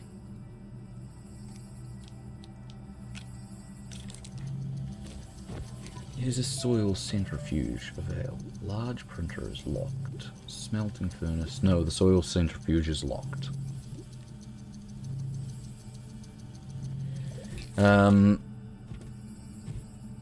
So that leaves me kind of in the same position I was just in.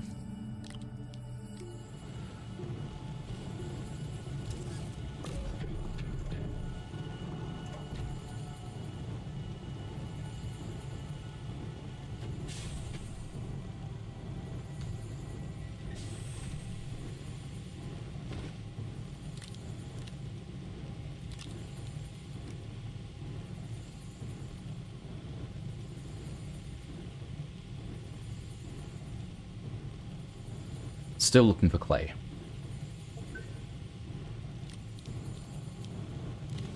Alright, so much more power now. Boom! Turned on the medium generator, which more than doubled our total power here.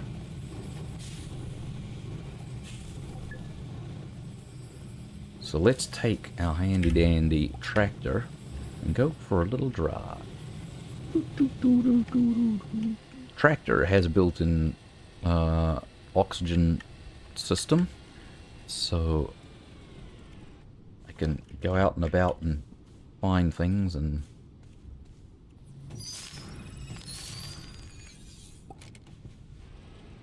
can be much more aggressive about the exploration now.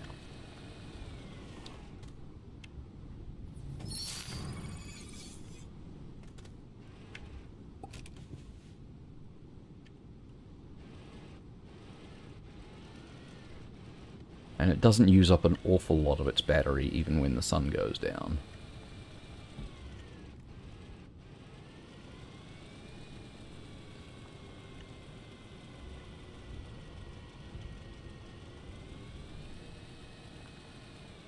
Ooh. That was a rough little bump to have flipped yourself over on, Mr. Tractor. Alright, this is where the copper was, and yeah, we want more copper at this point. Oh look, there's some aluminium down there, and more copper down there as well.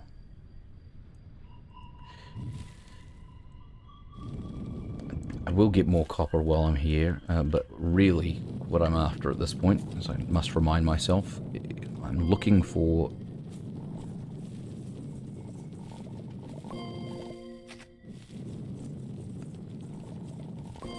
Oh, I've got the thing to go into a storm as well. I'm looking for...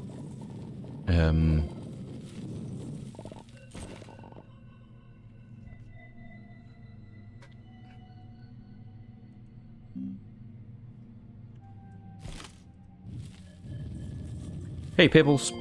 I am looking for... Gosh, why can't I, like a brain? Stop. Clay is what I'm looking for. Wowee. Wowee. Man, don't get old. Is it because I'm old? No, it's because I can't concentrate on anything. I'm just, like, all over the place. Let's get this clay back, and then the green storm is over there. So we'll go and collect some data with Ruby over there.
So I'm going to get some data for Ruby. That's malachite. Ruby is packed in my backpack. That's the, which means I can leave her small. Leave it small, the little system. Where's the green storm? Over there. Shouldn't be able to miss it.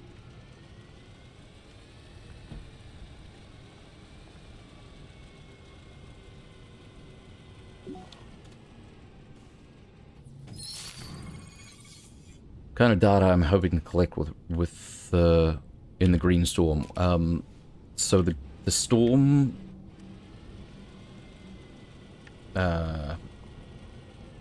game mechanic is new to Glitchwalkers. I'm not really sure, but it's some sort of research data that we can collect, and that is one of the things that is the current goal. So the mission log is get level 2 storm protection, and to do that I'm going to need storm data. So use a small printer to make a ruby and take her and get the storm data from hotspots in the storms. Bring the storm data to the decipher. It'll give you another level of storm protection and give us enough information to generate a counter hack key. So that's the current goal.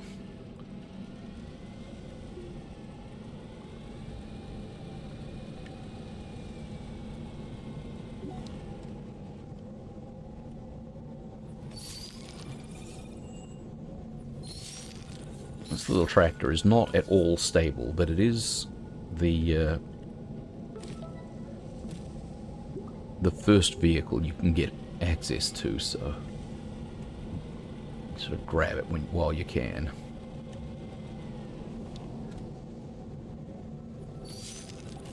And it can tow a few things as well, so it gives you extra carry space in addition to being a portable oxygen generator.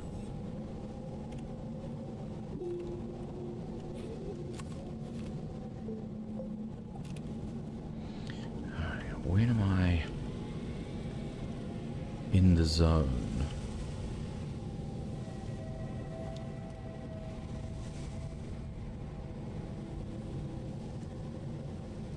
I don't want to put Ruby down if I'm not in the zone,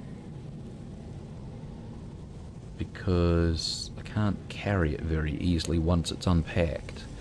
But I don't want to get too close to the thing if it's not necessary.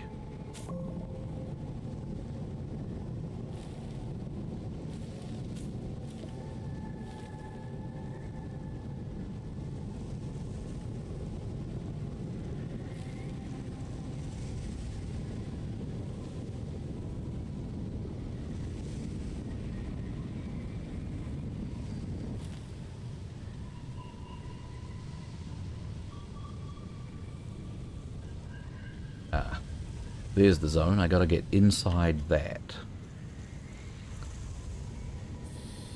I built a bridge.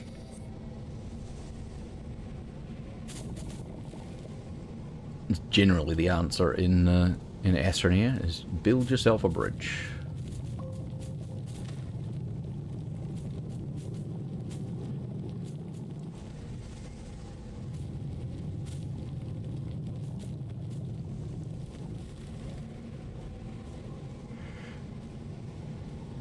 And it's going to be a vehicle bridge, so let's make it a little wider so I've got a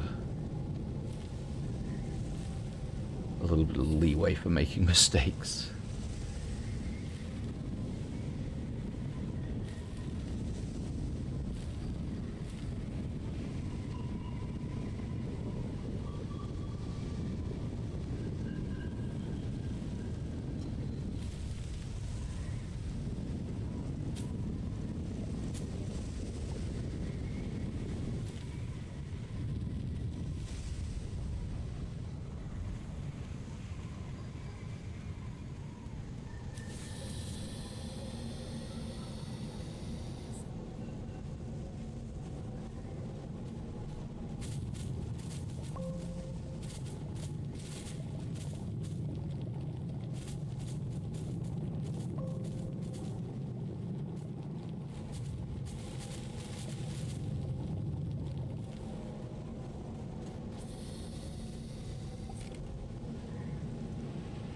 Oh no!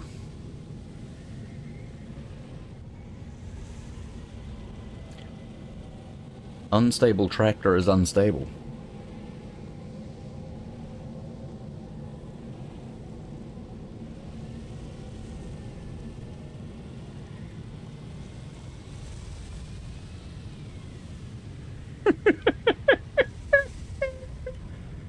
Please don't fall off the bridge.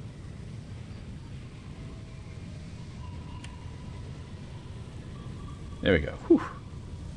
Alright, just outside of the hotspot zone. Pass through that wall there, and things start to go bad, but that's the spot where I need to put Ruby. So, what was that little pod thing? So some plants want to kill you.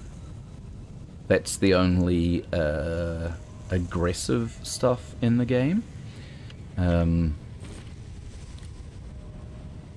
that was one of them. Now, when you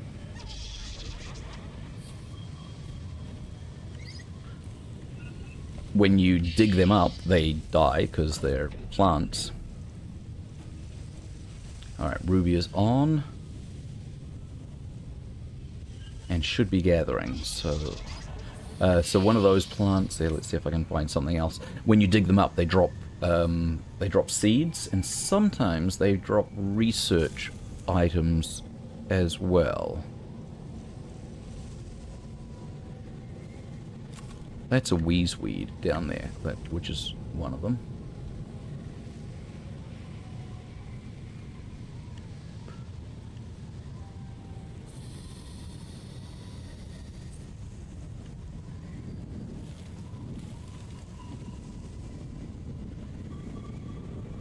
So this dude here will try and kill me, and they each have different attacks. Some of them will throw things at you, some of them will explode, some of them will release noxious gas. I think this guy will try and squash me. But if I dig out around him, then he explodes and dies. And these are seeds, which can be planted.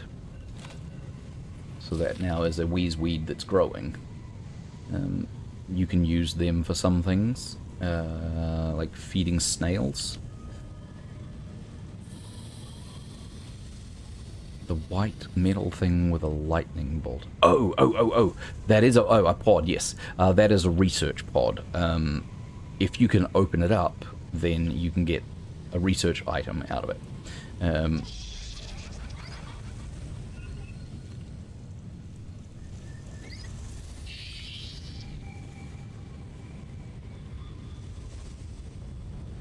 I need to do here. Hang on just a sec. One of Frank's inventions gathers and dispenses storm data from hotspots and storms. Must be placed on a platform or a vehicle. Platform. That was the thing I missed. I didn't put a platform down here. So these pods. Let's go in.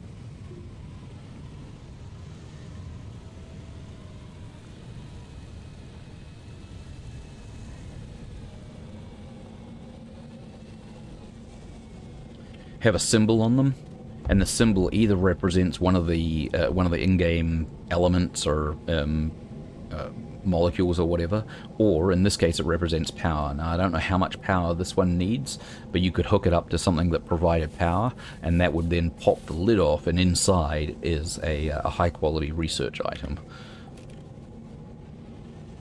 And a research item will give you points to be spent on unlocking things.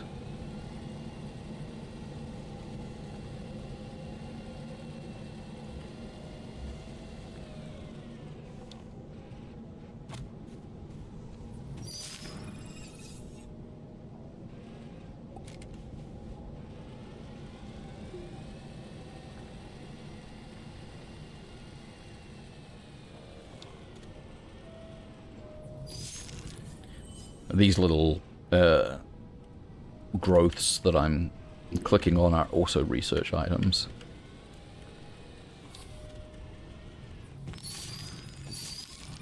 And they're much better research items, much higher research value than the ones you get in the starter world in the main game. Okay, so I need a small platform. Let's take that one.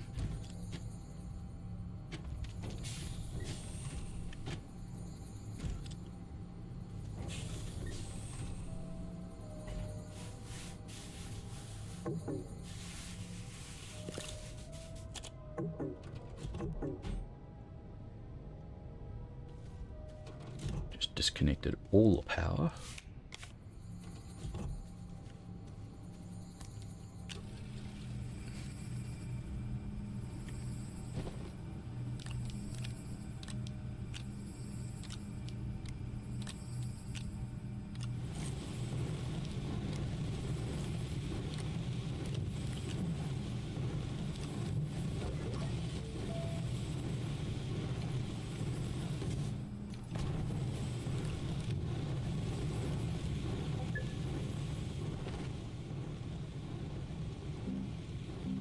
Okay, well, I don't need to turn all this copper into small solar, but we will turn several of them.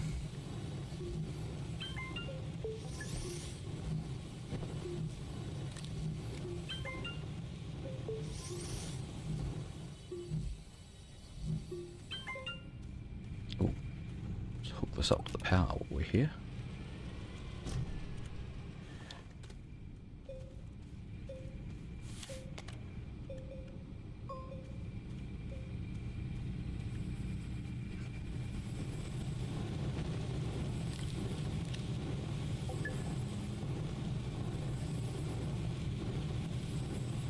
Let's leave 2 copper.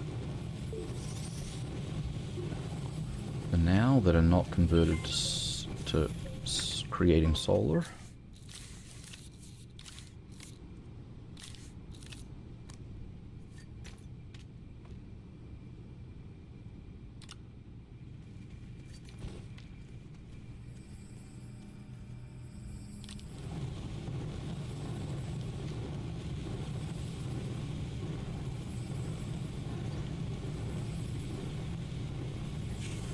Actually, let's put that on there.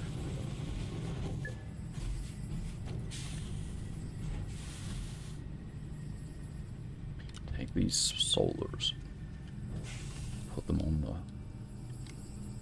on the building.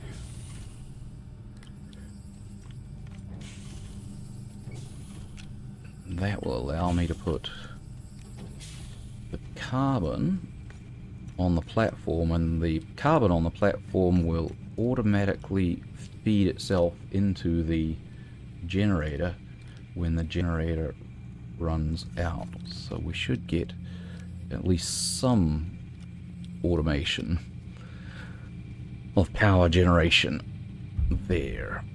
Now, actually, I've pulled that out and I don't really want it because I can't pack it. So let's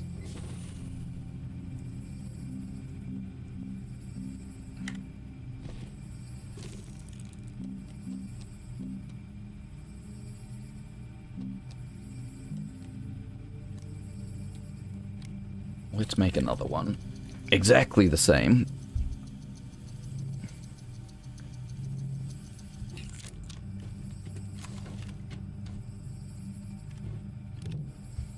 Our research is going all right. Exactly the same item made just then as what is sitting right here, but it's pre-packaged. It hasn't been unpackaged yet, so that means that I can still fit it in my backpack.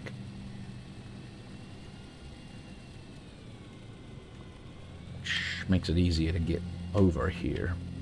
Otherwise, I would need a larger vehicle.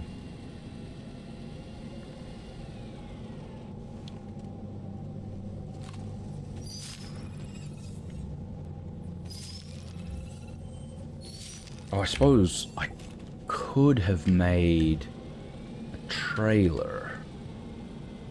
It would have fit on the back of a trailer. Could have done that.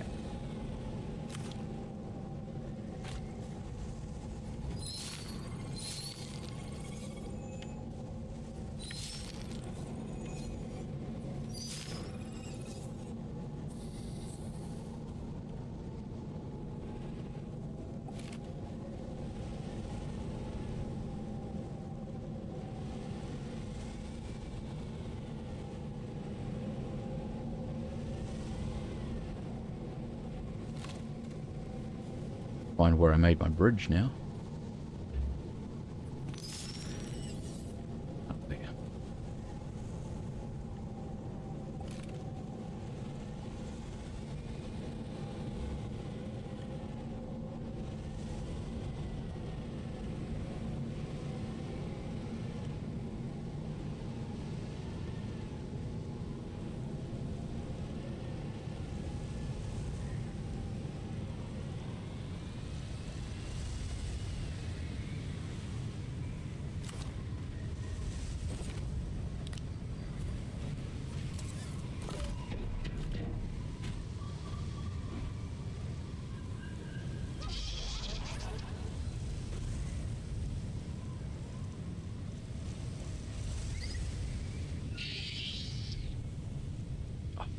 It draws power as well?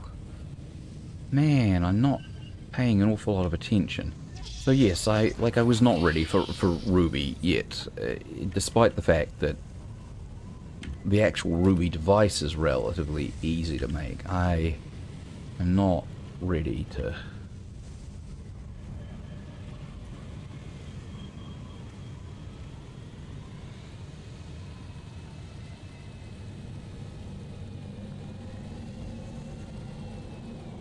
It's a fairly low gravity on this one. Oh, that hurt. Screen went just a little bit red there for a second. Jumping out of that moving vehicle caused me pain.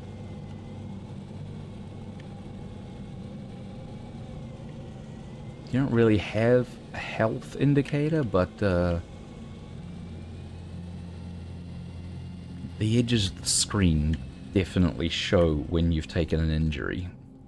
It heals fairly fast, although some things will kill you instantly. Taking a second hit when the screen is already a little red is never a good idea.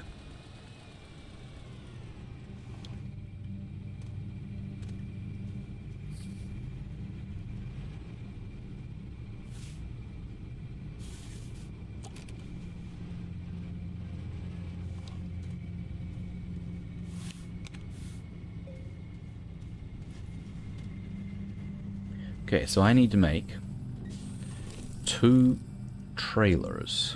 Rover seat, tractor, Ruby. Don't have trailers.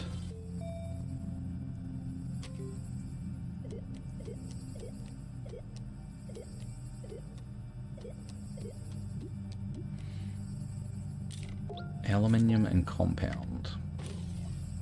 I can do that.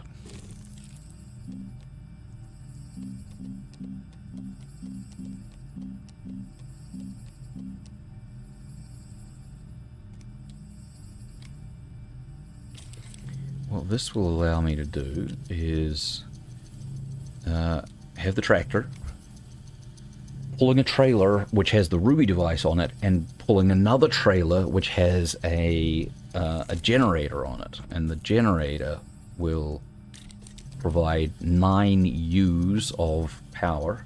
And Ruby draws 5 U's.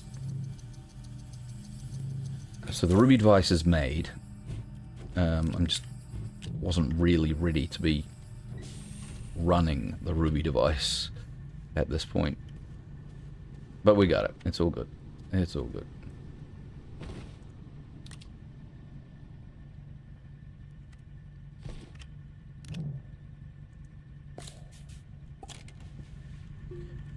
I was a little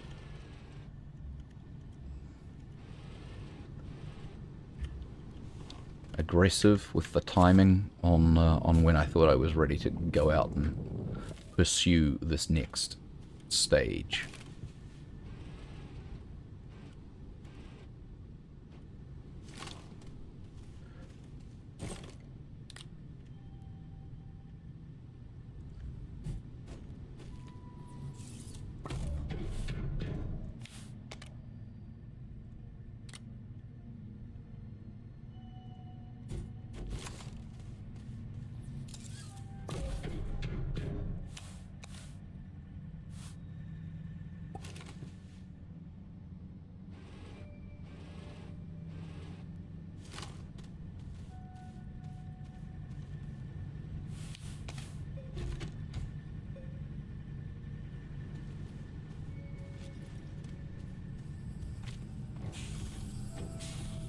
And again, I'm out of organics, and I still haven't found the type of plant that I need, and they're different on every planet. I have no idea what they are on this one, or which biome I can find them in.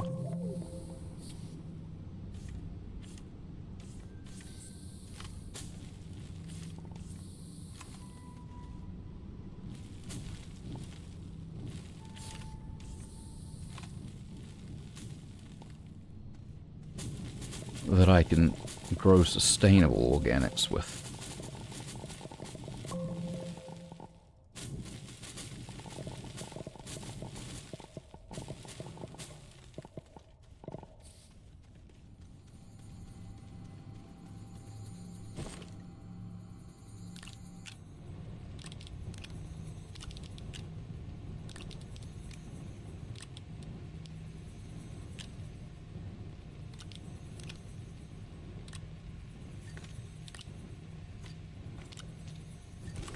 Only got 2 aluminium left. Gonna need more of those soon, I suppose.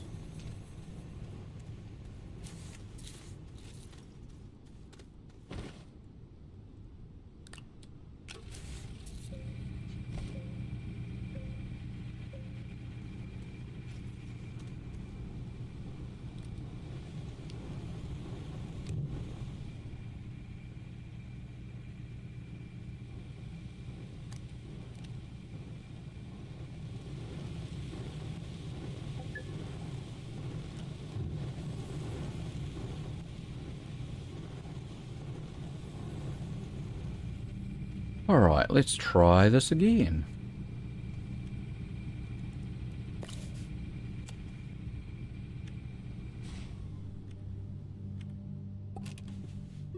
Should be a little more stable now that it's got trailers attached, although a little harder to maneuver as well.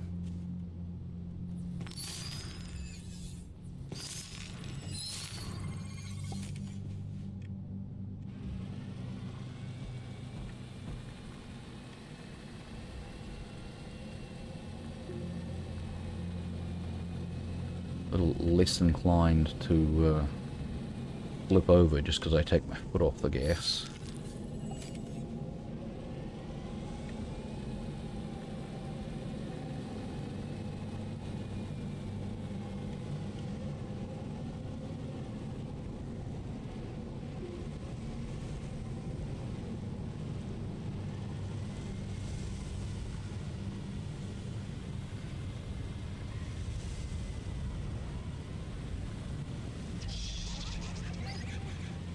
Being inside the storm is unhealthy.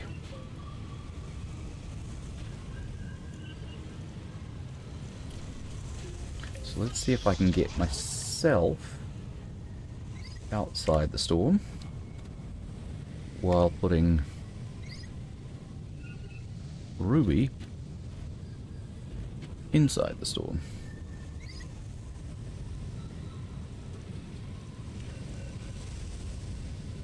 But also getting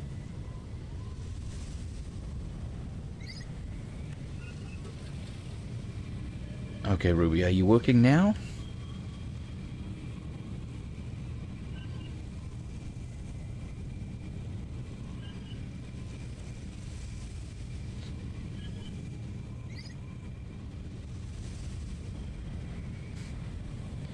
Being inside the hotspot is unhealthy.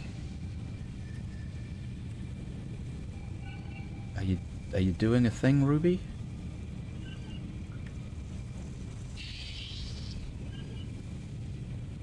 Can't tell if it's doing anything.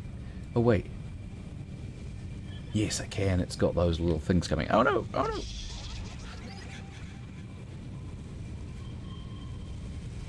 It is working. It is doing its thing.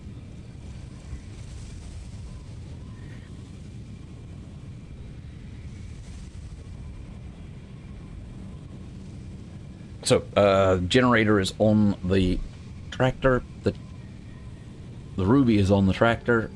Everything is going swimmingly. It should be doing its thing, although I don't know how long it takes. Do I need to be next to it? Is it like a... So I can definitely see indications, animations coming off the Ruby device to show that it is doing its thing. But I also have a little indicator over my own head to say that I'm in danger. So I don't want to hang out in there.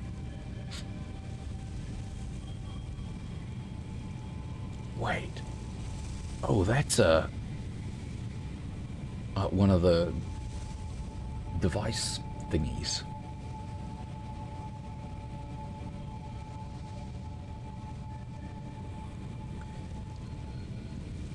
So this thing in the background here is like a...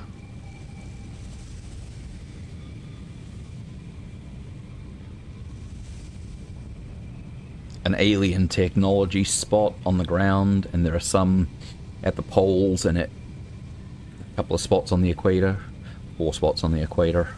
On the bigger planets, I don't know how many there are on this planet. The smaller planets might only have 2. And you have to power those up and connect them together in the main game for travel. What is Ruby working here?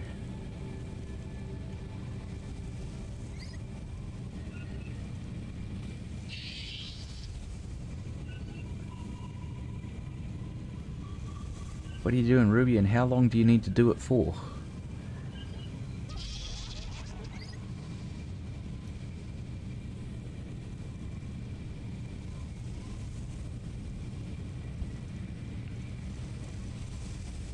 So I'm waiting, and I don't know. She appears to be working. I don't know if she's, like, properly working. I think she's inside the hotspot. I think she's doing her thing, but I'm not at all sure. There's no...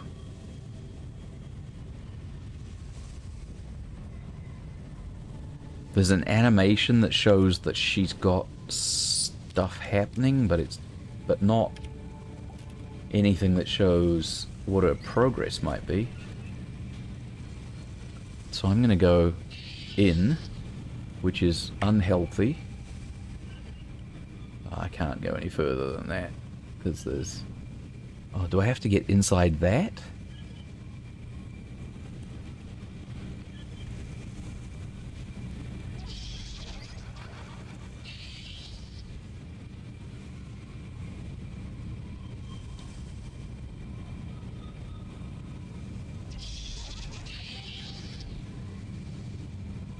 So she's doing the same animation out here, which means I don't think it's working. I don't think I was inside the spot.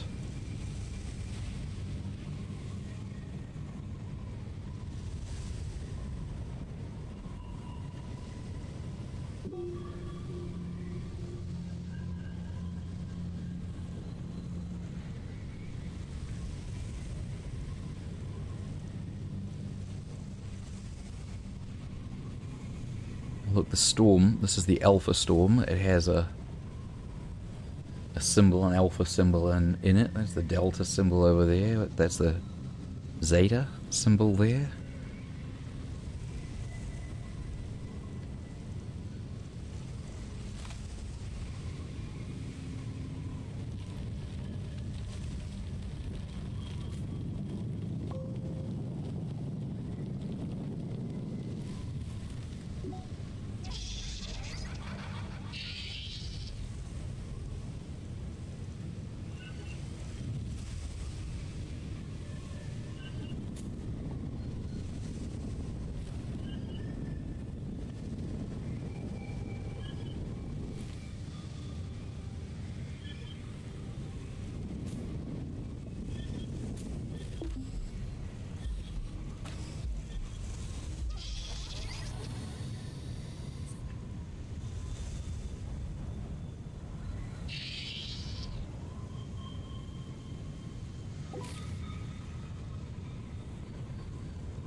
Is that outside?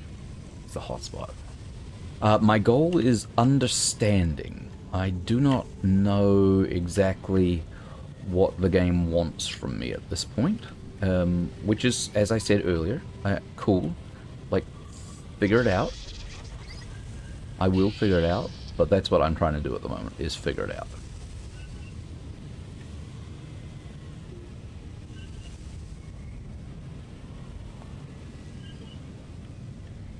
Is that a hotspot there?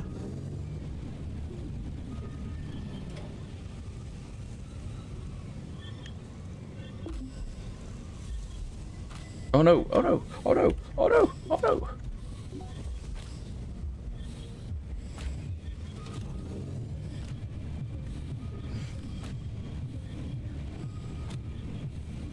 Okay, Ruby's working properly now. Oh, I died.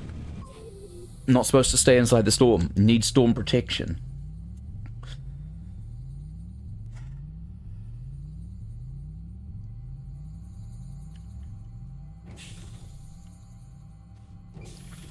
So, there we go. I be dead.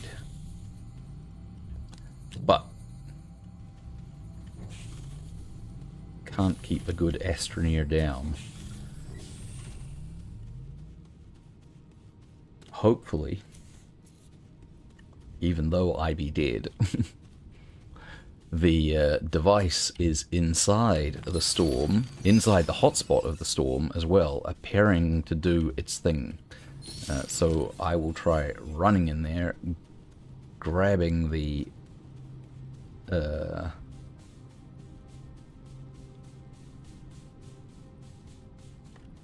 tractor and everything on it, and running out again. We'll see. Which way have I gone? Have I gone the wrong way? I appear to have gone the wrong way. I've gone the wrong way. There we go. That's where I'm supposed to be going.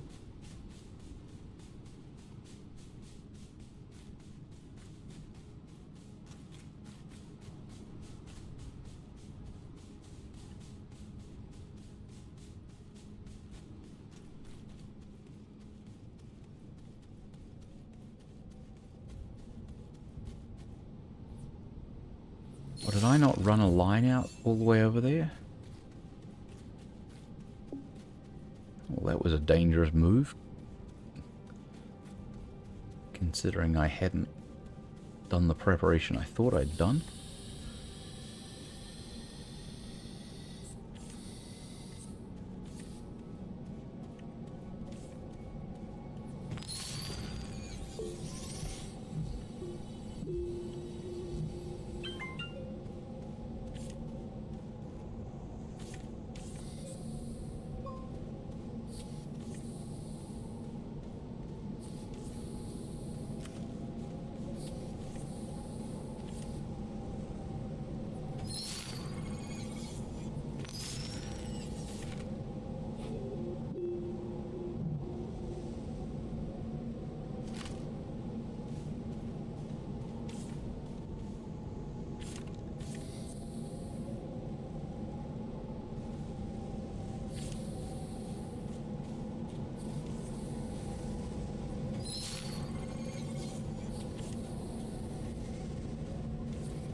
Man, that storm.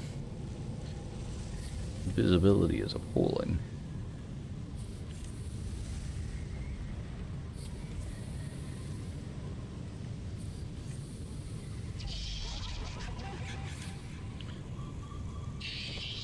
Need some more tethers. So let's take a look at this thing here that I laid down. Yeah, it's still hazardous.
Ooh, that's a lot of red.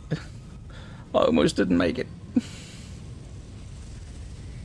Couldn't turn the truck around fast enough with its trailer on it like that. I'm not 100% sure the Ruby device is working, so I've got to get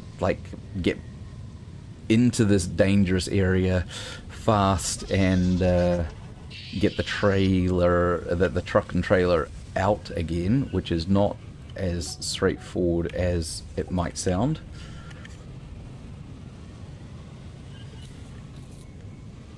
And then we'll get a chance to take a look at the Ruby device and see whether or not it did anything. But after I am safely out, safely out, safely out, safely out, out, out, out, out, out, out. Whew. After I'm safely out, we'll take a look at the Ruby device. Okay, the Ruby device got a little thing on it now. So that is the Alpha Storm data. I will be able to take that over to the machine at the base, and we should be able to get it sorted out from there. Good. It got some data. Cobes is in the house. Cobes, you would have scared the pants off me just a few seconds earlier, where I was running for my life trying to get out of a murderous storm. How are you today?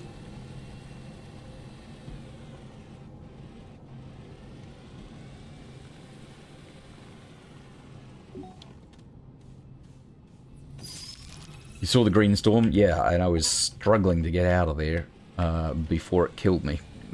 It killed me once already.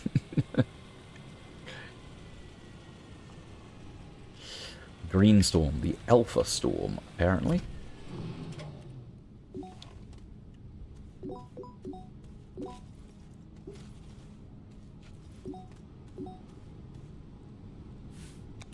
Alright, this is going to go in... Which thing? This thing here.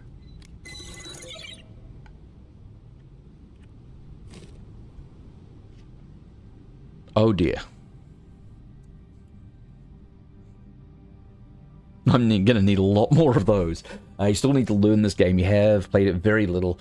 Mainly could not wrap your brain around gameplay. I love this game, and I love new people playing this game.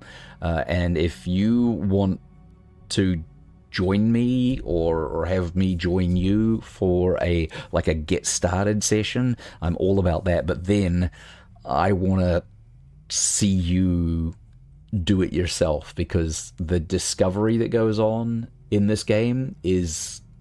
I just love it. I love watching people play Astroneer for the first time on Twitch. It's an absolute joy. It's so beautiful. It's so interesting. It's so clever. Yeah. Alright, so I got one alpha kit there, and it just about killed me. Or it did kill me. It just about killed me multiple times. So I'm going to need quite a lot more by the looks of things, by the looks of that little graph there.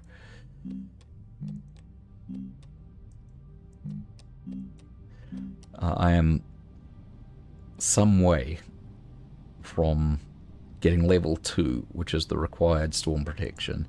I guess I've got 1 right now, and I need 7. Oofda.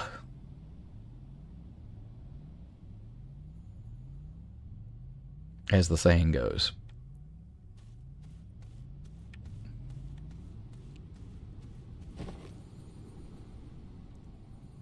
Playtime, 73 minutes.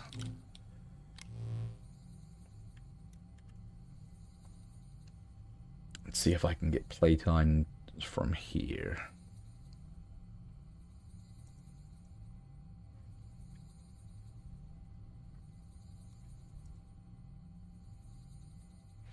No, Xbox overlay doesn't show me my playtime.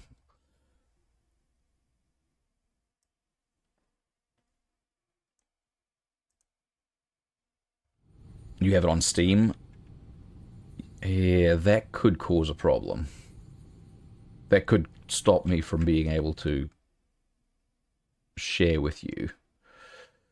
Time played 21.2 days.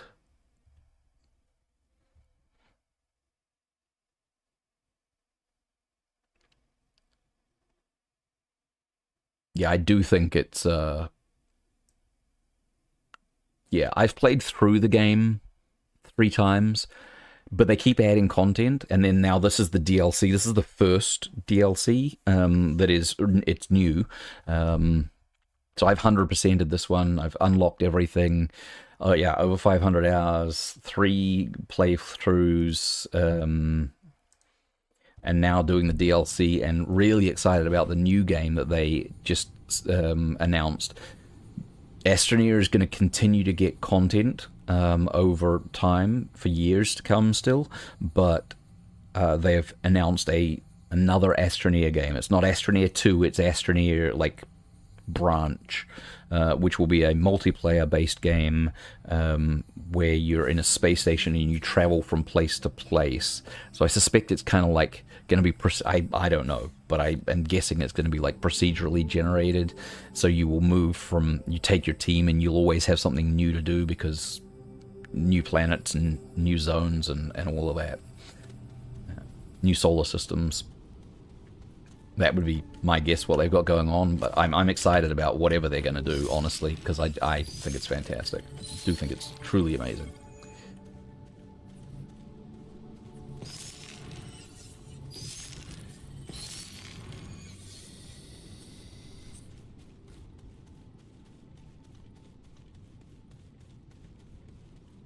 So you're a dude, and my dude's got some sweet skins, but you're a dude with a backpack and a terrain manipulator. Now your terrain manipulator will allow you to dig holes in things, and if you dig around things, you can dig them up, and you can dig up resources in the same way.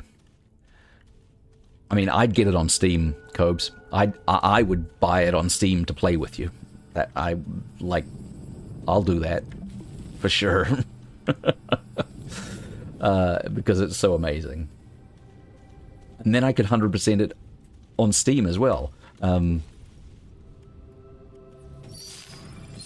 So that'd be a win for me. I've already done that with a couple of games.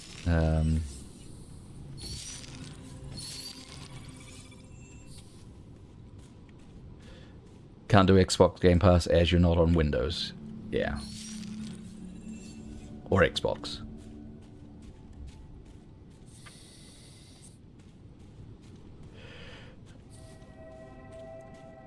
I think Game Pass is a fantastic deal, but you've got to be running it. You've got to be running Windows to get it. I'm actually really looking forward to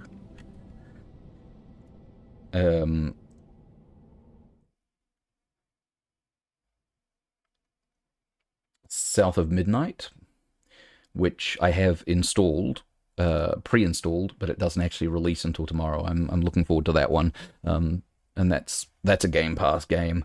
I've got Shipbreaker on Game Pass, which I also love, and I have 18.9 days on that in Xbox, and then I have about the same on Steam because I bought it on Steam so that I could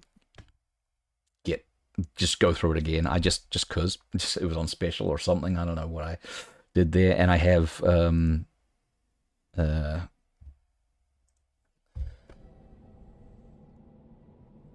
Starfield on both Steam and on Game Pass as well. I loved it on Game Pass and put 400 hours into that, and then I wanted mod support, so I bought it on Steam. And oh.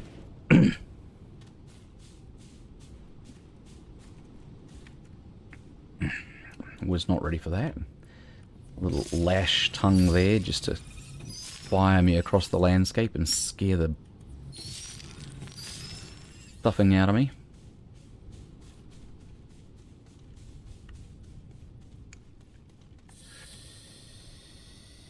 Okay, so I need to go back into the storm.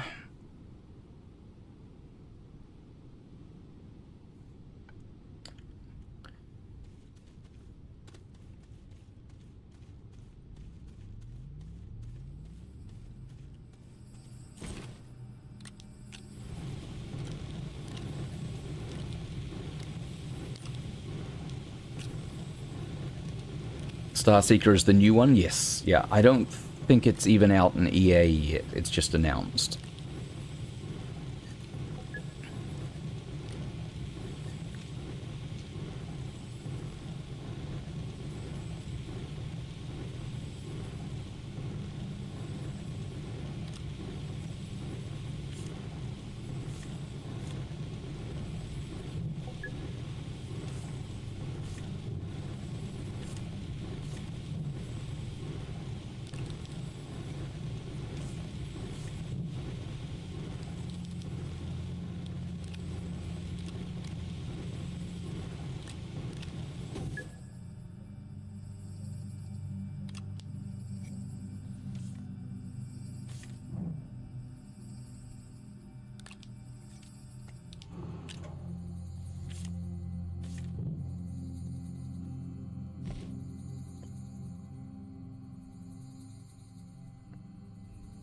What can I do to make this go better?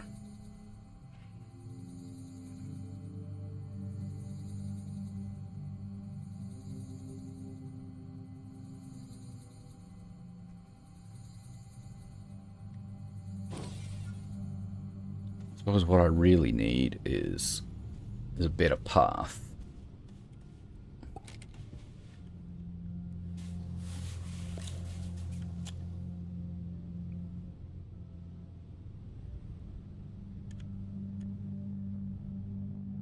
Oh, well that's a bother.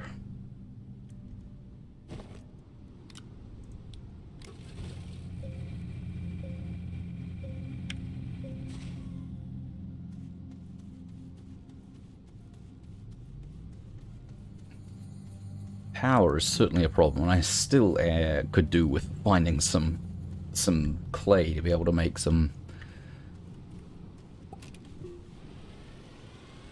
ceramic with to get some wind turbines going.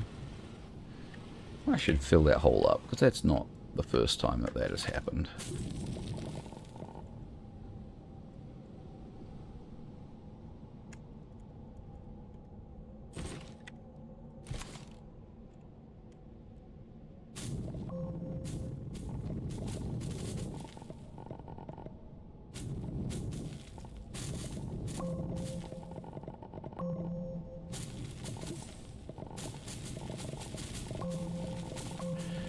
Focusing on one resource at a time. The problem with that strategy, Alicia, and that is like certainly a good idea, but the problem is you don't know where things are, and there's no way to like do targeted searching. You just have to fumble your way around until you find a resource. So having multiple target resources going at the same time allows you to grab them as you see them. Yeah, avoid accidents. That's a good idea. A very good idea. Rather than like walking past something that you also need because it's not the thing that you were looking for right now. And I don't know whether that's a better strategy or not, but it's been my philosophy with this game, because of the inability to search for a specific thing.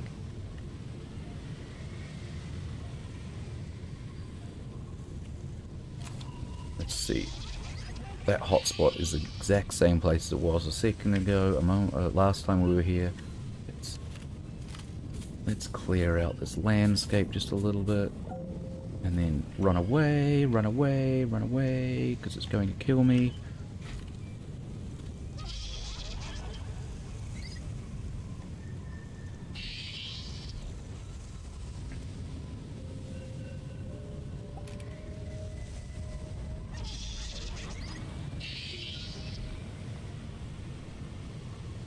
Oh wait, the hotspot moved.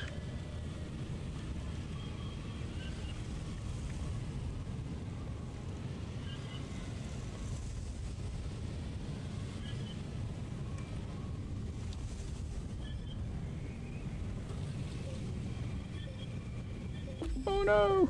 Oh no! Oh no!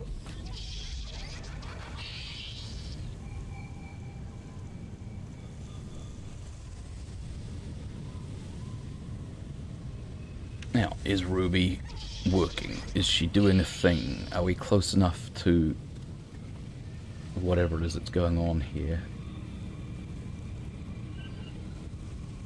I don't think she's in a hotspot.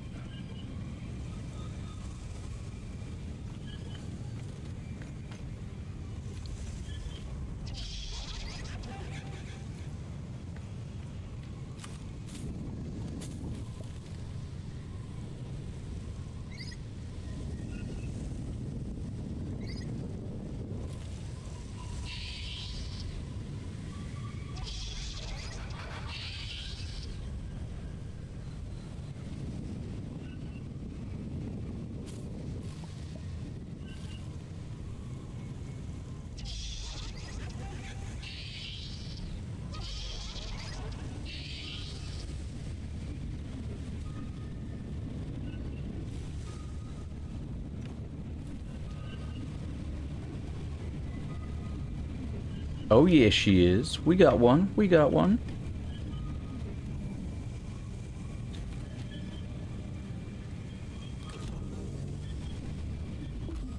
Oh no, I'm suffocating. Am I gonna make it? Am I gonna make it?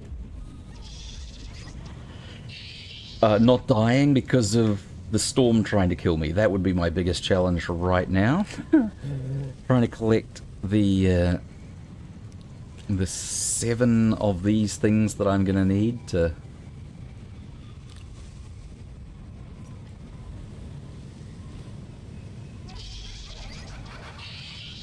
unlock the next level of storm protection.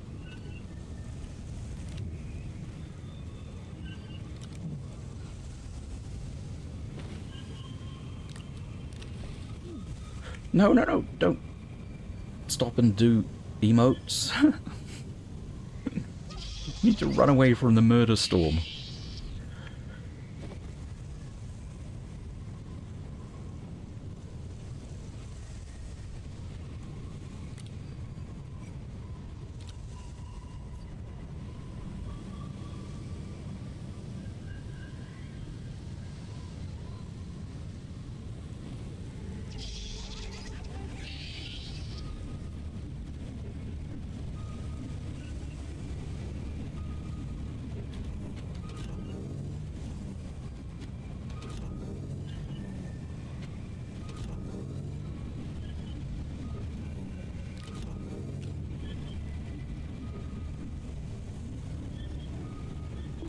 Suffocating, suffocating.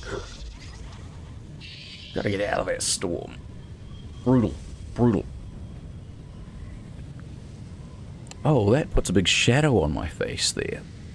So I kind of like the microphone up like that, but it can't be between me and the light. It's gonna have to go back down.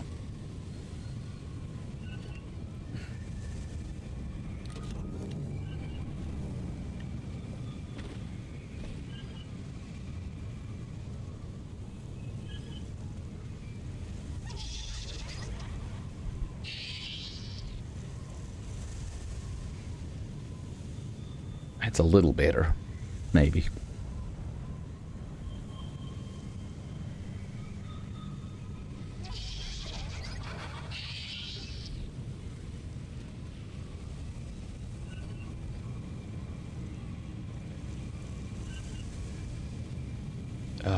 There's no hotspot over it right now.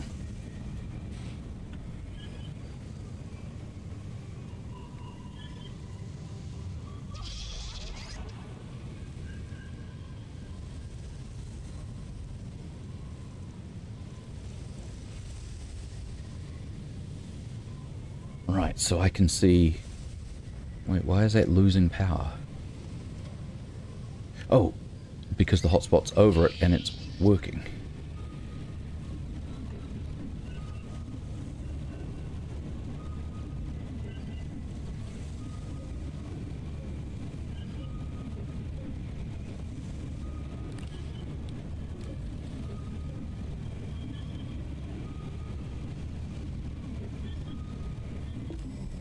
Uh-oh, I might have left that too late that time. Come on. Come on. Come on. Ooh. Boyo.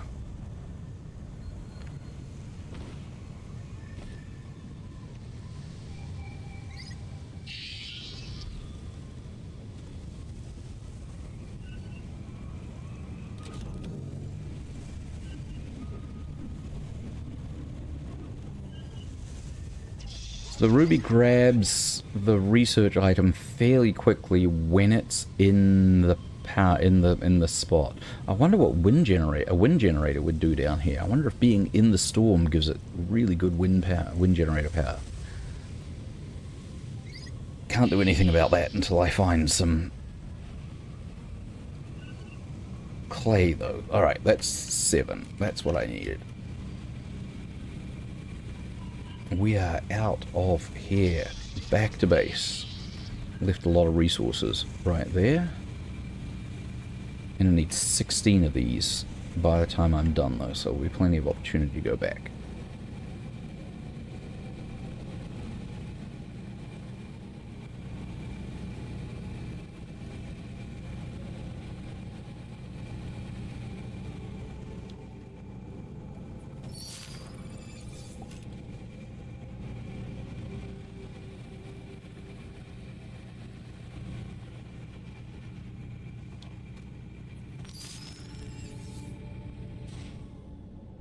Ever play No Man's Sky? Absolutely. No Man's Sky is, if Crow is still here, then No Man's Sky is Crow's game. I have 400 odd hours in No Man's Sky, and I played through the original story, such as it was a while back. There's a lot more in it now. There's a lot more in this now as well, in largely the same way. No Man's Sky is actually what got me into Twitch, because when I was playing No Man's Sky, I found a Twitch channel. It was the first time I'd checked out Twitch. I found a Twitch channel to hang out on, a guy who was a No Man's Sky streamer, and really loved that community, loved what was going on there. It was very cool, and I was like, this is like really neat.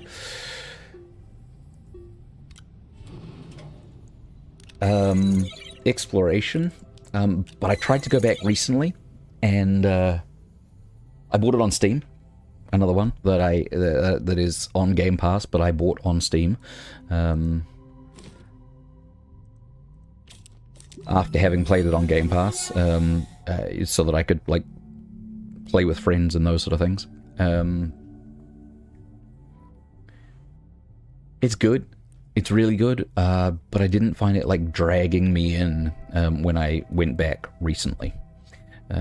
So I'm still keen to give it more time. Just got other things on at the moment which are more engaging apparently. All right, so that got us to level 2. Oh wait, we've got a counter hack alpha key.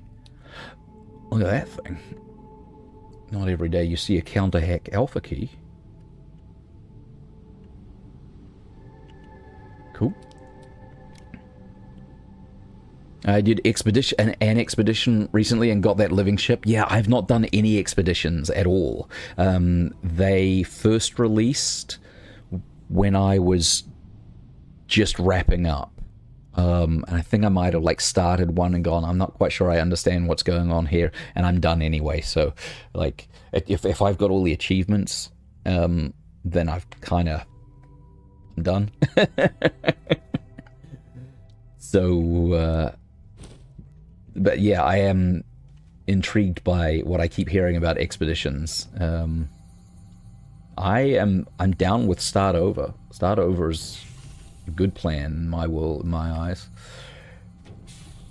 the most fun always comes when you're just starting, when you've, like, before you've got all the stuff that makes life easy, which is what I loved about Icarus in the early days, right? Where every time you dropped, it was a clean drop, and it's not like that anymore with open worlds and the amount of workshop gear that you can have, but still. Alright, get level 2 storm protection and generate a counter hack key with Alpha D. That will enable us to have a portable smelter, which is not a huge amount of good, but it's there.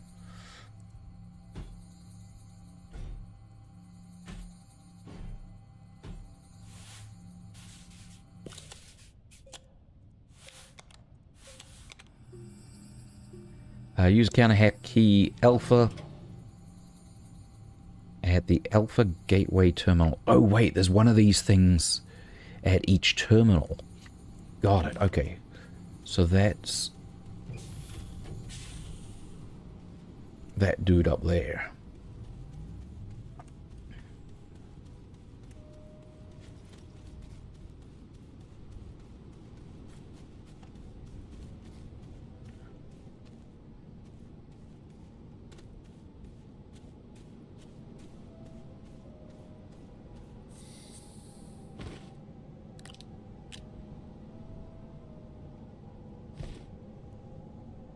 No?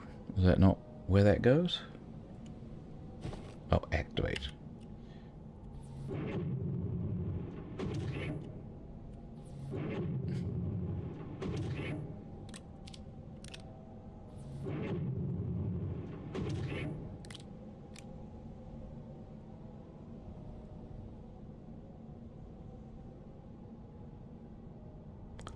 Nope, that's not where that dude goes. That's where I got the thing from earlier.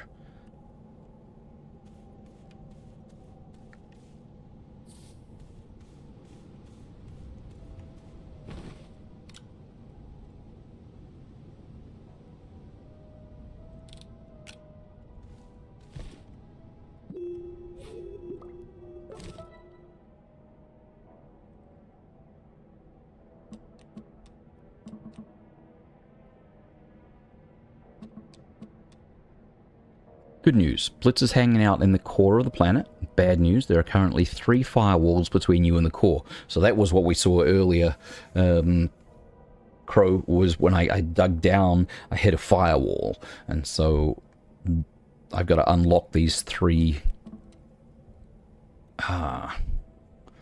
Somewhere in that storm you've been visiting, there's a gateway terminal. It's a little different than the ones you're used to, but if we access it with the counter hack key and fix the gateway, we can power it up and overload the firewall. Then we just got to do the whole thing 2 more times and we can face off with Blitz. Super easy. Okay. So I should have better storm protection now. I should be able to last longer in the storm.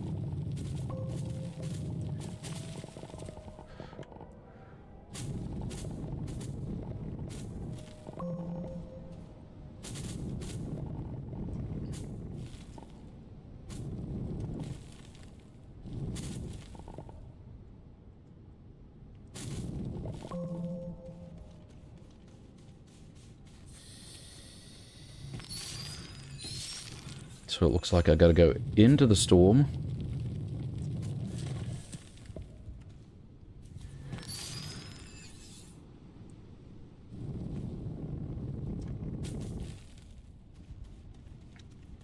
We will take the power generator, but not...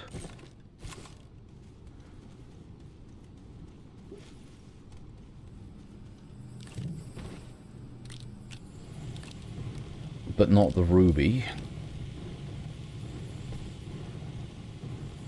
What's the plan for unlocking 3 firewalls? So I got to get into the alien structure that I saw in the background of the inside that storm, and put the key that I just got into that, which should unlock one of the firewalls. I think that was what I just read there. Use a counter hack at the gateway terminal. Then I've got to repair the gateway terminal and then power the gateway terminal. So there's a multi-step process, but the first thing is to get to the gateway terminal and put the counter hack key into it. That is all going to have to wait for tomorrow, though. It is 9:30, and it is time for me to wrap up. Go and clean the kitchen so I can go to bed. Chores and all that. Okay, that is me out of here. I will be back tomorrow night with more of the Astroneer Glitchwalkers DLC. So you'll hang on until then. I'd love to see you there. Cobes, I'm going to buy this on Steam, and we've got to play together at some point, even if it's just to get you started, because it's a journey, man. It's so cool. And I should play some No Man's Sky with you and with Crow at some point in the future too. All right, I'm out of here. Please don't forget to hug your loved ones and stay curious. Good night, all.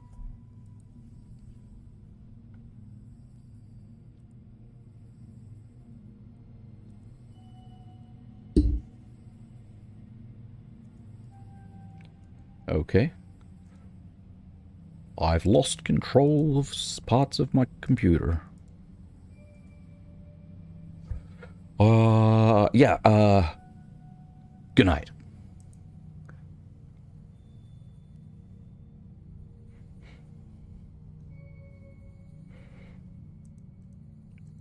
I can't even click the stop button. Is there a pop-up window that I don't see?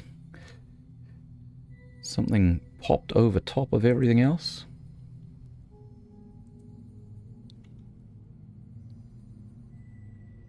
Alright, I am going to kill... I think I'm going to kill OBS. See if that works. If I shut it down, it should all go away. Good night.